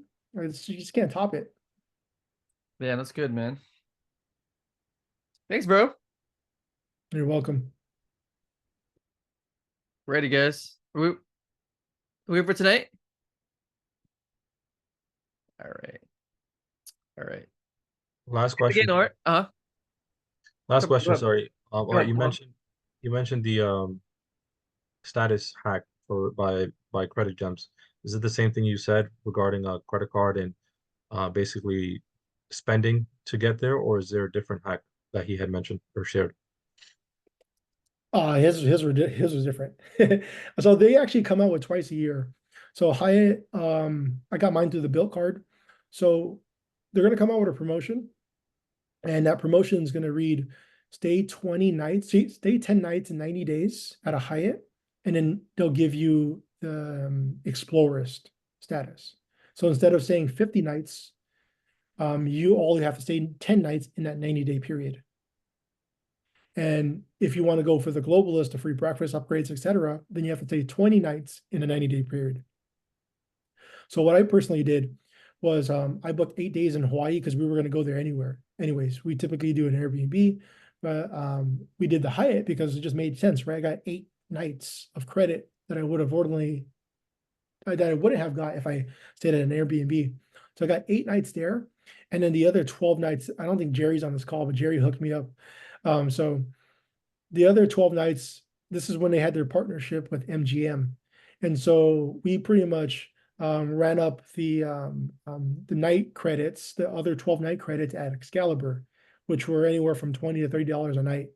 And so because I signed up for the promotion, you were automatically awarded Explorist status by staying for no nights, but it would end at the end of the promotion if you didn't accumulate your 10 or 20 nights. So we took that, my wife and I, we took that membership and then we showed it to MGM, and then they gave us gold status at MGM. And so we had no resort fees. So we were just paying like flat fees at Excalibur, 20, 30 bucks a night. And I shout out Jerry because Jerry was in Vegas one night and I booked a couple of nights at Excalibur and I wasn't able to make it. And I hit up Jerry, and Jerry, he came through for me. I think And I think you were together too at that time, bro. I was with him, I think, at that time. oh, no way. Yeah. Nice. Yeah, so he really shout out to Jerry because Jerry even helped me understand what this program was about, and I owe a lot to Jerry. But anyways, we hit 12 nights at Excalibur, and so we were able to get the globalist status for relatively cheap because that partnership was on. But you don't have to go that route.